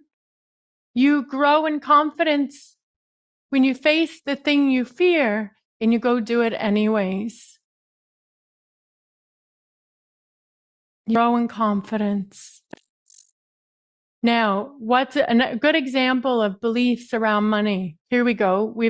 Many of us, especially from Northern Ireland, money doesn't grow on trees. Who grew up with that belief? Yeah, money doesn't grow on trees. Rich people are evil. Now, that was AI created. I don't know why they're all white with bald heads. Don't ask me. That was AI did that, not me. Don't judge. It was AI. Rich people are evil. Okay? You could say, am I technically rich in money, value, assets? I guess you could say yes. Do I have $1 million or more in assets? That would be considered being rich, right? If you have $1 million or more, people would say that's being rich. Am I evil? No. How many people are very wealthy? They're not evil. So these are the stories that we grew up with. Yeah, there are rich evil people too. Don't get me wrong, they're out there. But their time will come too. So these are the stories. And what happens when we have these beliefs? Then we go through life afraid of money, afraid of acquiring wealth, afraid of attracting wealth. Or when we get money, we find a way to get rid of it really fast, lose it, spend it, waste it. Because we have a subconscious program operating, the money is evil and the money doesn't grow on trees. So your subconscious program will always win. So it's your responsibility to change the programming. And we do it through repetition of study. I study every day. Auto-suggestion, that inner dialogue, that inner conversation. Who's going to win? My warrior is going to win, right? I listen to recordings every morning, every night. I listen to my goal statement every day. I meditate every day. I do visualization. This is what we hear at the Napoleon Hill Institute, to change our program every day. And when I don't do it, you know what happened? I go back. The weeds want to come back. My old beliefs want to come back. My old behaviors want to come back, right? So desire, see, right now, you're not going to change unless you have a burning desire. You'll have a little bit of motivation, a little bit of inspiration. You'll change for a little bit. That's why New Year's resolutions don't work for over 95% of the world. The only way to have a huge transformation in your life is through a desire, a burning desire. And this book gave me my burning desire. Do you have a burning desire? What do you want? Why are you here on earth? And why do you want it? Why is it important? Okay. You can take screenshots of some of these notes. And there's different ways to strengthen your faith. Because faith truly is, I always say it's the secret sauce. You see, you believe in things you can't see. I hear a lot of people say, Cleona, I don't have faith. I'm like, that's not true. For example, have you ever been on a plane? And they say, yes. Well, then you have faith. What do you mean? When you got on that plane, were you afraid? Well, no, not really. I fly a lot. Okay. So when you got on the plane, you have faith that you were going to go in a metal machine and fly across the world and make it to the other side? Yes. Why? Well, the pilot is going to take me there. Did you check the pilot's credentials when you got on the plane? No. Did you even see the pilot? Probably not. So you have faith, some kind of faith, to get on a flying object. That's faith in something. When you get in the car, you have faith that it's going to start. You don't question, will this start? Will I make it to my destination? You just get in and you go because you have faith in the mechanics. You have faith that the pilot was trained and he's not lying sling on the front. Right? Think about it. We have faith in man-made machines. Do you not think we should have faith in something greater than ourselves, a higher power that I choose to call God? Or you can call it infinite intelligence, the universe, whatever you believe in. We have faith in the unseen all the time. And you can strengthen your faith. There's ways to strengthen your faith, my friends. I just want to point out to you, you do have faith. Okay? So number one is be expectant, confident, optimistic. Again, your attitude is going to give you optimism or not. You're going to be optimistic or not. If you have the right attitude, you'll be optimistic. Look, Mina's shaking her shoulder because she's optimistic. It's even coming out of her body. See, look, put Mina on the screen. This is optimism. Do you want to see what optimism looks like? Put Mina on the screen. Let's put her up here. That's optimism. See? That's an attitude. Mina, why are you shaking your shoulder? Why do you have so much optimism? Tell us.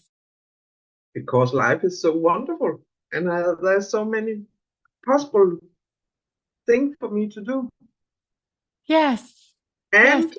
I'm studying at Napoleon here. Yay! Well, you're one of our clients, but you've transformed. You weren't like that the whole time, were you? No. We could probably pull up an old video of you from when you started. But now you see, like your shoulder was going like this, and you're like, that was trying to get out of you. The optimism was trying to sneak out. It was like, it was coming out of your shoulder. So you're optimistic. What are you optimistic about? Life? Life, yes. And, how'd you do it? And I'm optimistic for my goals came true. It's going to be like I want. Yeah. Your goals are going to come true. It's going to be the way. See? What is that? Faith. Can you see your goals happen right now physically for you? I'm working on it. Yes. I'm meditating on it. Yes. But you have faith. Yes. That's how I know when somebody has faith. They're optimistic. They have a good attitude. You see, Mina has faith. Therefore, she will manifest. You watch. There's no stopping her. No. And Mina, I'm sure there's thoughts that come into your mind of doubt. Every day. Every day? What do you do about it? Go away. It's not good for me. Get the heck out of here. When I don't know the English words. Opdager. What do you say? Yes. Discover. It's an yes, English when I discover my thoughts, then I say, oh, go away, or move Yeah. back there. Okay. So it's when she has awareness, because sometimes Yeah. you don't even have awareness. It just Yes. happens. The thoughts are Yeah. out of control. They're controlling you. So when you have awareness and you discover you're having negative thoughts. So I'm going to offer you this one. I used to say cancel, reject. Now I don't do that because it gives it too much energy and negative energy. So now I just bless my thought. God bless, release, God bless, release. And then I think of my goal. Yes. Yes. And that's why your shoulders dancing, because you have optimism and faith. There you go. Congratulations. Thank you, Mina. Thank you, Mina. I love you. Love you too. I love your joy. So this is possible for all of you. This is what's possible for all of you. And this is works. Takes time, but it's worth it.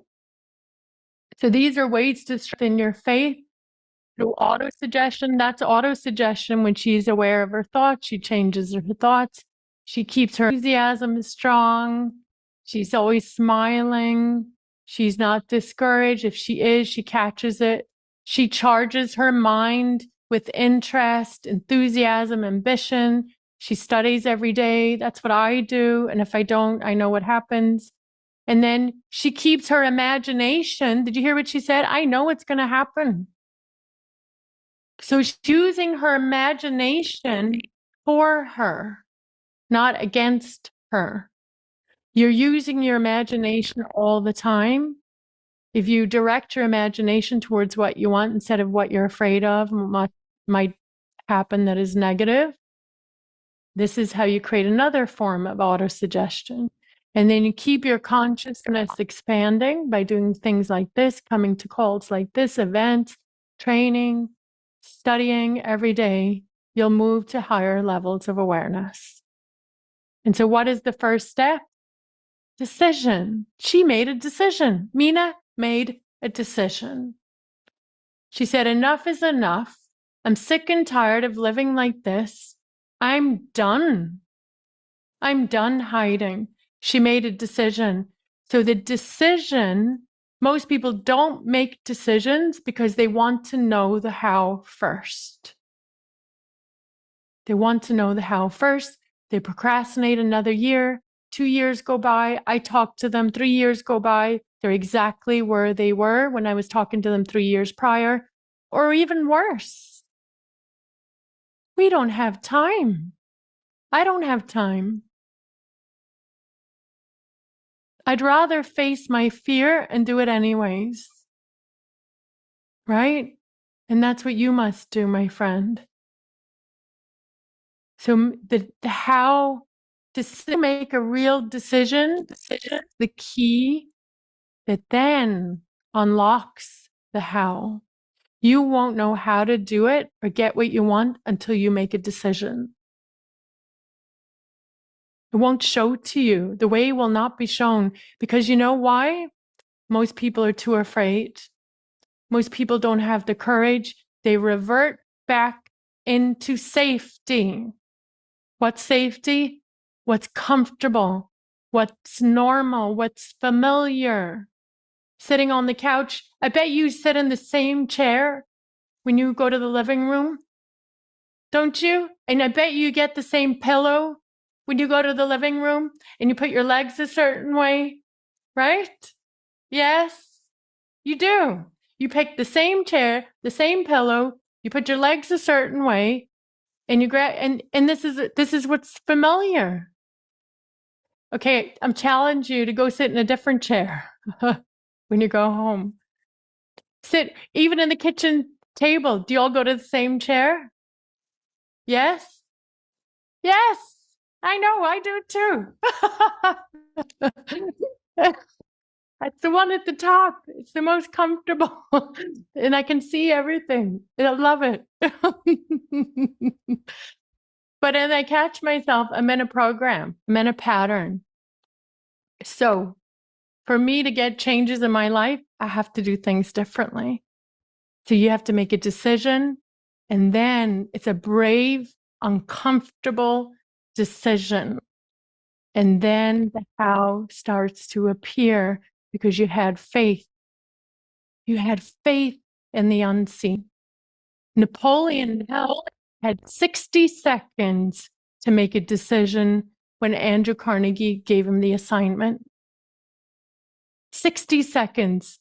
Andrew Carnegie was holding a stopwatch under the desk and gave him 60 seconds to go out and organize the philosophy of success. And he didn't know he was holding the stopwatch. Andrew Carnegie knew that if he was a decision maker and he made decisions quickly, he was a man he could trust. He was a man that was a leader. That's the truth. And so here's what happens, folks. When you make a decision to change, to grow, to do something different, you make a decision down here, and then you go to the next, you make a decision to grow again, to be, you make a decision again, see all of the steps that led me to becoming a coach, to work with Bob Proctor, that would decision B. Decision C was to lead the Napoleon Hill Institute. What happens? Fear sets in, and then I have a choice. I either retreat back to the familiar, back to the old chair. Let's talk about the old chair. I retreat back to the old seat, the old chair, where it's comfortable and I can hide. Or I decide and I'm going to the next level and I stay there with faith and I persist with my warrior inner voice telling me, guiding me, telling me, Cleona, you can do it. Doesn't matter what they say. Yeah, but they're talking bad about it. I don't care. Keep going. This is what goes on in the mind. When you're a leader, you train that voice, you keep going, you keep going. You go to the next phase, the next decision. Fear strikes. I don't care. And then you'll get to the point, you'll be such a warrior, you'll say, I'll eat the fear for breakfast. I swear this is what happens. And it's not ego. It's a woman, me. I'm living on purpose. I have a mission. You have a mission.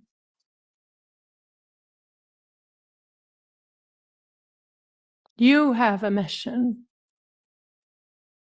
But you keep sitting in the comfortable chair.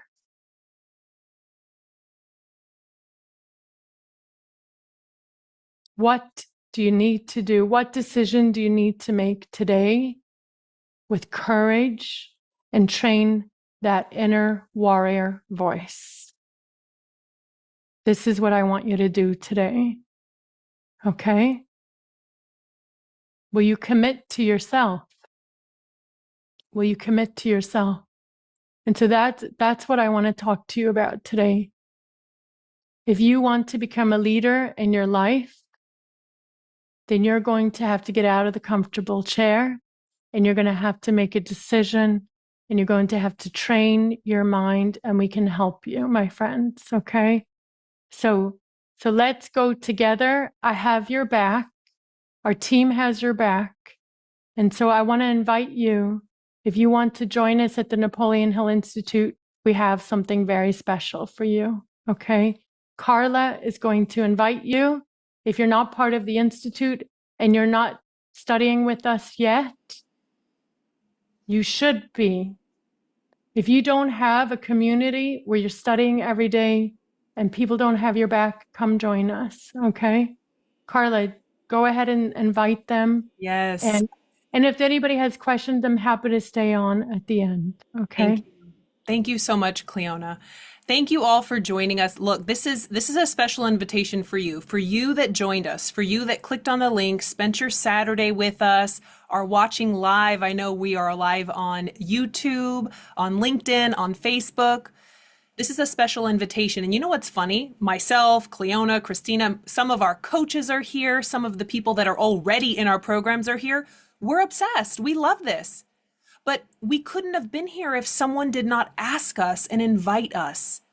Just like Cleona said when she was talking to Steen, it's like, what if nobody ever kicked us in the pants like Bob Proctor used to do or our other mentors? If we're never asked to make a decision like Napoleon Hill was, We never have the opportunity. So it's important that you allow yourself to be invited. Really open your mind. So this is a special invitation for you. We have a signature program at the Napoleon Hill Institute. It's a Think and Grow Rich mentorship program. They are live calls, weekly, daily. I'm going to tell you all about this. Just like Cleona said, how do you change? Constant space repetition. How do we change a paradigm? We have to repeat constantly, surround ourselves. We learned all about this. Don't drift into another year. We have 3 months left. So this is our Think and Go Rich program. I'm so blessed to have an opportunity to teach Joseph Rodriguez, Dr. Joe Vitale, Cleona O'Hara, Dan Matthews. These are all the hosts of the weekly live calls that you attend. So it's lifetime access to this course. You get 8 months of weekly mentorship calls and 8 months of bi-weekly hot seat coaching with Cleona O'Hara and the rest of the Napoleon Hill Institute team. So what you saw her do with Steen, that's what you get to do every other week.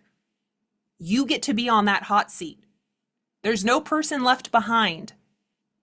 This is so powerful. No other program in the personal development world does this. Live calls, weekly, daily, live, with an opportunity for you to be coached. And that's not all. It comes with this disruptor phase. This is a program within itself. So you need to disrupt your current system. You need to disrupt your certain patterns. Stop going back to that favorite chair and that pillow. This is a part of the Think and Grow Rich mentorship program. We added a whole program to it. It's really over $1,000 value, but you get this disruptor phase with the Think and Grow Rich mentorship. It disrupts your pattern. It talks about the subconscious mind. I dove a little bit into it today. We talk about imagination. Are you using it as a tool or a weapon? We talk about we tap. We have morning and daily routines. This is even before you get into the mentorship program. Because let me ask you this, be honest.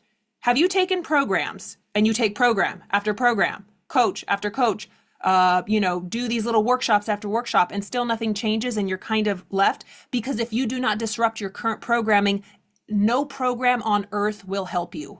If Tony Robbins or Bob Proctor or Cleona O'Hara was standing at your bedside with, a whip, like, let's go, David Goggins.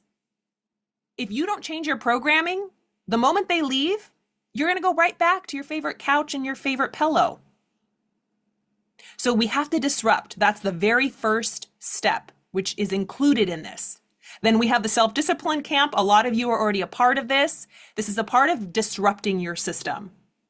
For 30 days, getting up early in the morning to disrupt your current programming. If you're a night owl like I used to be, it's okay, but just for 30 days to disrupt your whole system. These are daily calls. The value's over really $1,600. Morning calls at 5:30 in your time zone. With Cleona, with so many of the leaders of the Napoleon Hill Institute. Christina, our COO, leads the Danish division. And other coaches are stepping up as well, but there's calls all over the world. In your time zone. Can you imagine just totally disrupting? I used to be like, oh, I ain't getting up that early. I'm a whole different person now. I used to bartend. I used to drink every night. And we're different people. So you have 8-month access to these daily morning live calls, as well as the Study and Grow Rich. These are daily calls as well. These are all live. Like the Zoom call we're on right now. Can you imagine having this every day of the week with us? So you have 1 year access to these daily live calls, a value of about $700, probably more at this point. Can you imagine what it's like to study with a group of people, like-minded community, getting in that vibration? And this is the real special. This is a bonus. So the Self-Confidence Camp is a program. It's a $1,500 value, but Cleona wanted to gift it as a part of this invitation to join the mentorship. I want to tell them about it because this program here alone, I think I have clients, you read the testimonials about the Self-Confidence Camp that we created. I have clients that have become millionaires in a year, and it's not just about the money. I have clients that have come in, they were so afraid to even be seen on a camera, that are now public speakers. And there's one module in the Self-Confidence Camp alone that's worth everything. and it's called Rewrite Your Story. And unless and until you rewrite your old story from your past, you're going to keep operating from a victim, possibly, mentality. I have our clients rewrite their old story to find the good and change the story in their subconscious mind. That one module alone in that program is worth, it's life changing. That's the truth. Okay. So many of you, whoever's on here, some of our clients are on here. They will tell you some of the feedback. Yes. Yeah. Thank you. Thank you for sharing that. It is. This is a whole program in itself, but we're including this as a bonus for this invitation if you make that decision to join us. A lot of us will be together on Monday because a lot of us are already in these programs, but again, we want to invite you. Those of you who aren't, maybe you've been watching our stuff, but we really want to invite you in. This is a bonus number 2. So I do weekly group coaching calls on my own. I do this material, I study it, but I also have a group of people that I teach. This is all Napoleon. It's just a bonus call. So 3-month access to that, over $2,000. But if you act today, you get 3 months access totally free. So lifetime access to this course, 8 months. The value is $10,000, probably more than that, like Cleona said. But for this special offer, we have all of these programs, all 6. It's probably closer to $20,000 value, and you will not find a comprehensive personal development program out there that's a year long that's less than $10,000. You just won't. But for all of you who want to truly be leaders and take action, stop operating from the old programming. This is a limited time offer for these, all of these included, $6,500. We have payment plans, we have options. Don't let the old programming scare you. How am I going to do it? No, remember what Cleona said. You make a decision. Do you want this? Do you want a community? Do you want daily study? Do you want accountability? Do you want somewhere you can go when you find yourself drifting? So we really want to invite you in, not only to the Think and Grow Rich mentorship, which includes the disruptor phase, the Study and Grow Rich. Cleona's gifting the entire program, lifetime access to the self-confidence camp. You can join me weekly in addition to all of these calls, and of course, the self-discipline camp.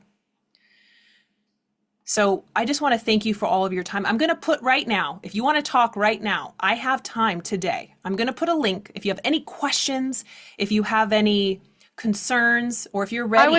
I would like to hear from someone who's in any of our programs that wants to give their feedback, because I saw a message in the chat. Is there anybody on here that's in any of our programs that have had a positive change? Mina is one for sure. Mina, is there anybody else Jody, what about you, Jody? Would you recommend the mentorship program, anyone? Absolutely. It's changed my life. I've been doing it for about 14 months, and I have completely changed. I was shaking in my boots to be on camera. I thought I was going to crack, and I ended up stepping up one time because I was able to tell a story that was a true story, but I was so passionate, and it is one of my goals. And I just went for it, and I realized I was more comfortable than I thought. So it's scary at times, but we have to get out of our comfort zone to disrupt the programming that we knew or has always been a part of our life. So I encourage everyone, the growth that I'm seeing in myself is amazing. I'm excited, and I will continue with this study for the rest of my life. I will never go back. I know too much. And Karla is my coach. So I coach weekly with Karla. And I wrote in the chat, Steen, I just have to tell you, I have 2 different life goals, and I've been kind of sitting on the couch with one of them. And one of them is very, very meaningful to me through a personal tragedy. But I'm going to take a step towards that on Monday because I was inspired by your story. Yeah. So Yeah.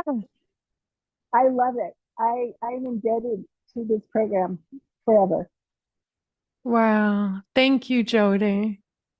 All right, I love Karla. you guys. You're awesome.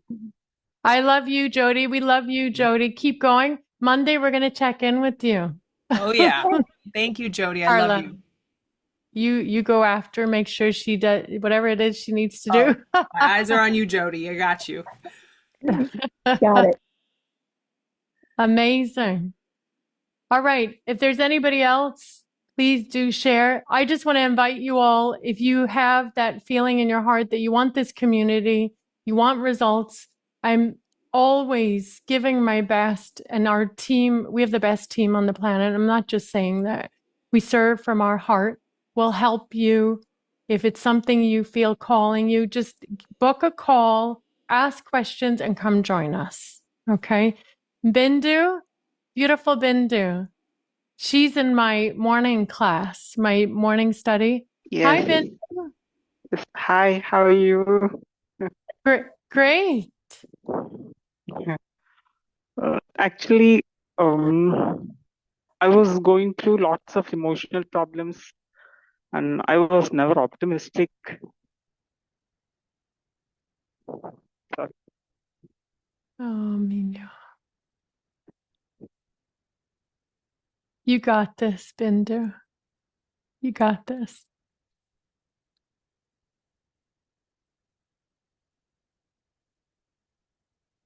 You got this.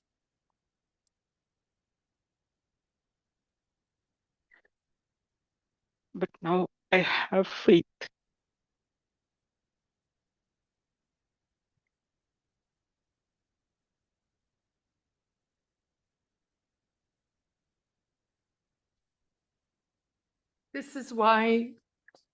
This is why we do what we do.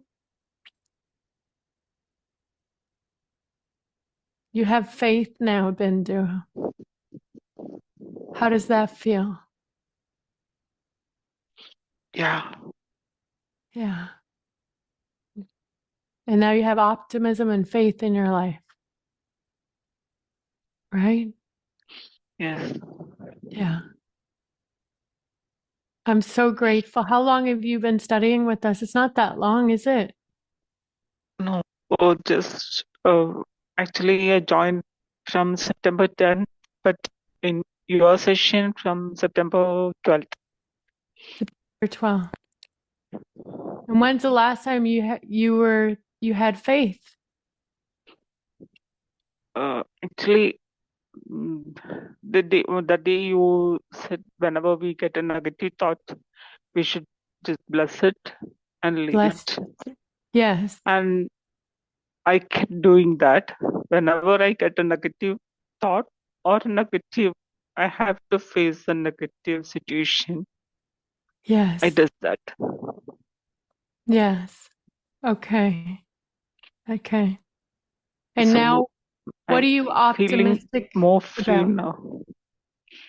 Okay.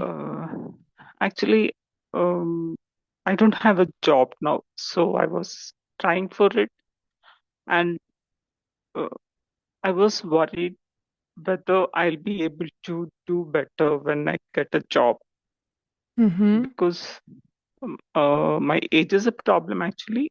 Here, I'm in India, and in my age, it's difficult to get a job due to Cancel, pandemic. bless that thought and release it. Sorry, no, that was what in my mind earlier Ah, before I started attending your session, and always I was afraid that I'll be able to do better because I've just lost my job during the pandemic. right. After that, Okay. I haven't get a permanent one. So, but now I'm optimistic. Yes.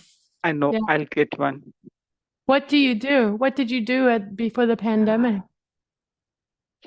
Actually, I was working in a company in venture group of companies, and I was working for the wellness section.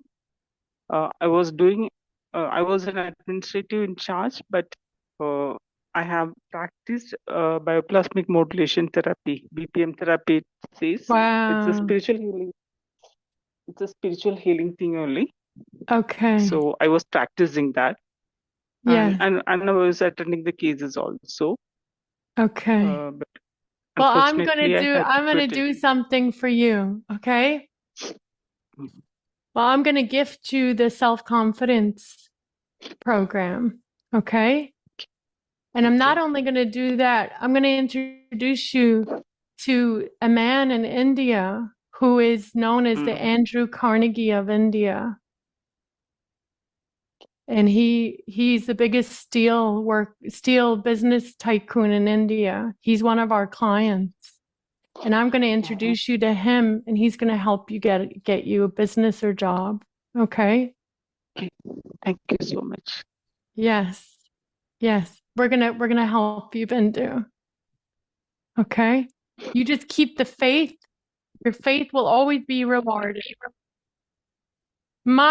This is what I programmed into my mind. Bindu, program this into your mind. My faith will be rewarded. I have faith. It must move into form. I don't care if I don't see it. I don't care if it's not in the bank. I don't care. My faith is so strong. It must move into form by law. This is what you repeat to your subconscious mind and command miracles. Okay? Okay. Thank you Yes. so much. Thank you, Bindu. I love you. Love you, Cleona. I love you. I'll see you on Monday morning. Okay. It's actually 3 p.m. here. When 3 it's p.m. 5:30 a.m. there, it's 3 p.m. here. I love seeing you on those calls. I'll see you there, my friend. And Karla, make sure we get her in touch with who our client in India to see how we can help her. Okay? Thank you. Thank you so much. Yes. Thank you, Bindu. Wow. Love you. Love you. Love you, Bindu. All right. Any questions before we bring it in for a landing? I think just hearing from you today reminds me of how important our mission is, and I'll never give up. My job is just to remain disciplined, have faith, make decisions, keep going. Even when I'm afraid, I'll keep going. And that's what I want for all of you. And I promise you, your faith will always be rewarded. It will always be rewarded beyond your wildest dreams, bigger than you expected. I never imagined running the Napoleon Hill Institute. I don't even think I'm running it. I just think I'm just, like a vessel doing what I'm told. But I never imagined that this was possible. This is better than I could have ever imagined. When I was writing my goal out, this is better. What we're doing, helping so many people across the world. All right. So Karla, how does one go from here? If you do Yes. want to join us, what's the next step? Yes. So right now I put it a couple times, but I'll put it in the chat as well. The first link is for me. If you want to talk to me directly, I'm open today. So please book a call. If you have any questions, if you're ready to join, if you truly are ready, if you've been doing everything and you're really ready to make a decision, because this invitation is not just for a program. This is for a lifelong process.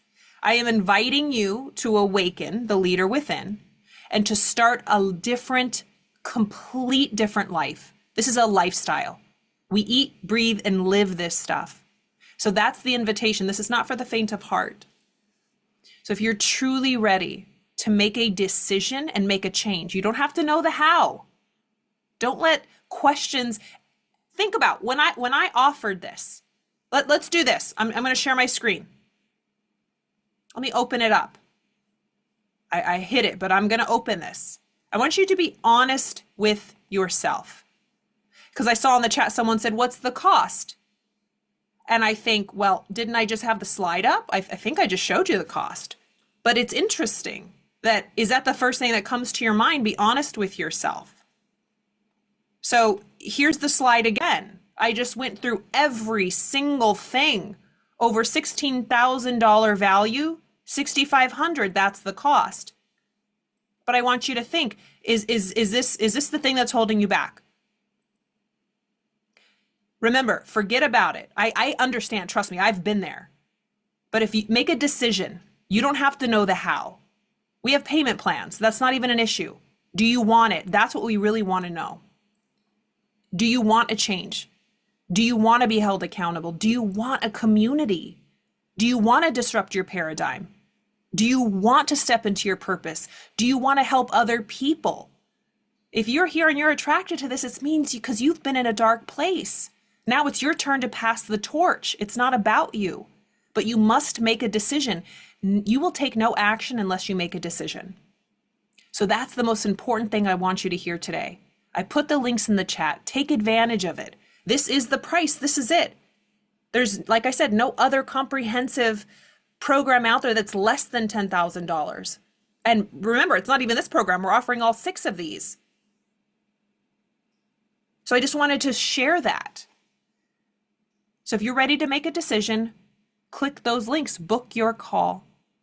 We've all been in this position when we've been afraid, but feel the fear and do it anyway. And again, I just want to thank you, Cleona. You can end it with whatever you want to say, but I'm so grateful to each and every one of you. I'm so humbled to be a servant of this work and a torchbearer. I saw some of you guys in there. It was Tracy Kelly, Marsha Townsend, Laura. You guys said you want to be coaches. I don't know if you're coaches with us already, but what's holding you back? So I love you. Thank you. Cleona, if you want to wrap it up. Yeah, listen, just really have a good talk with yourself internally, privately. When you leave this call, just ask yourself, what is it that I really, really want?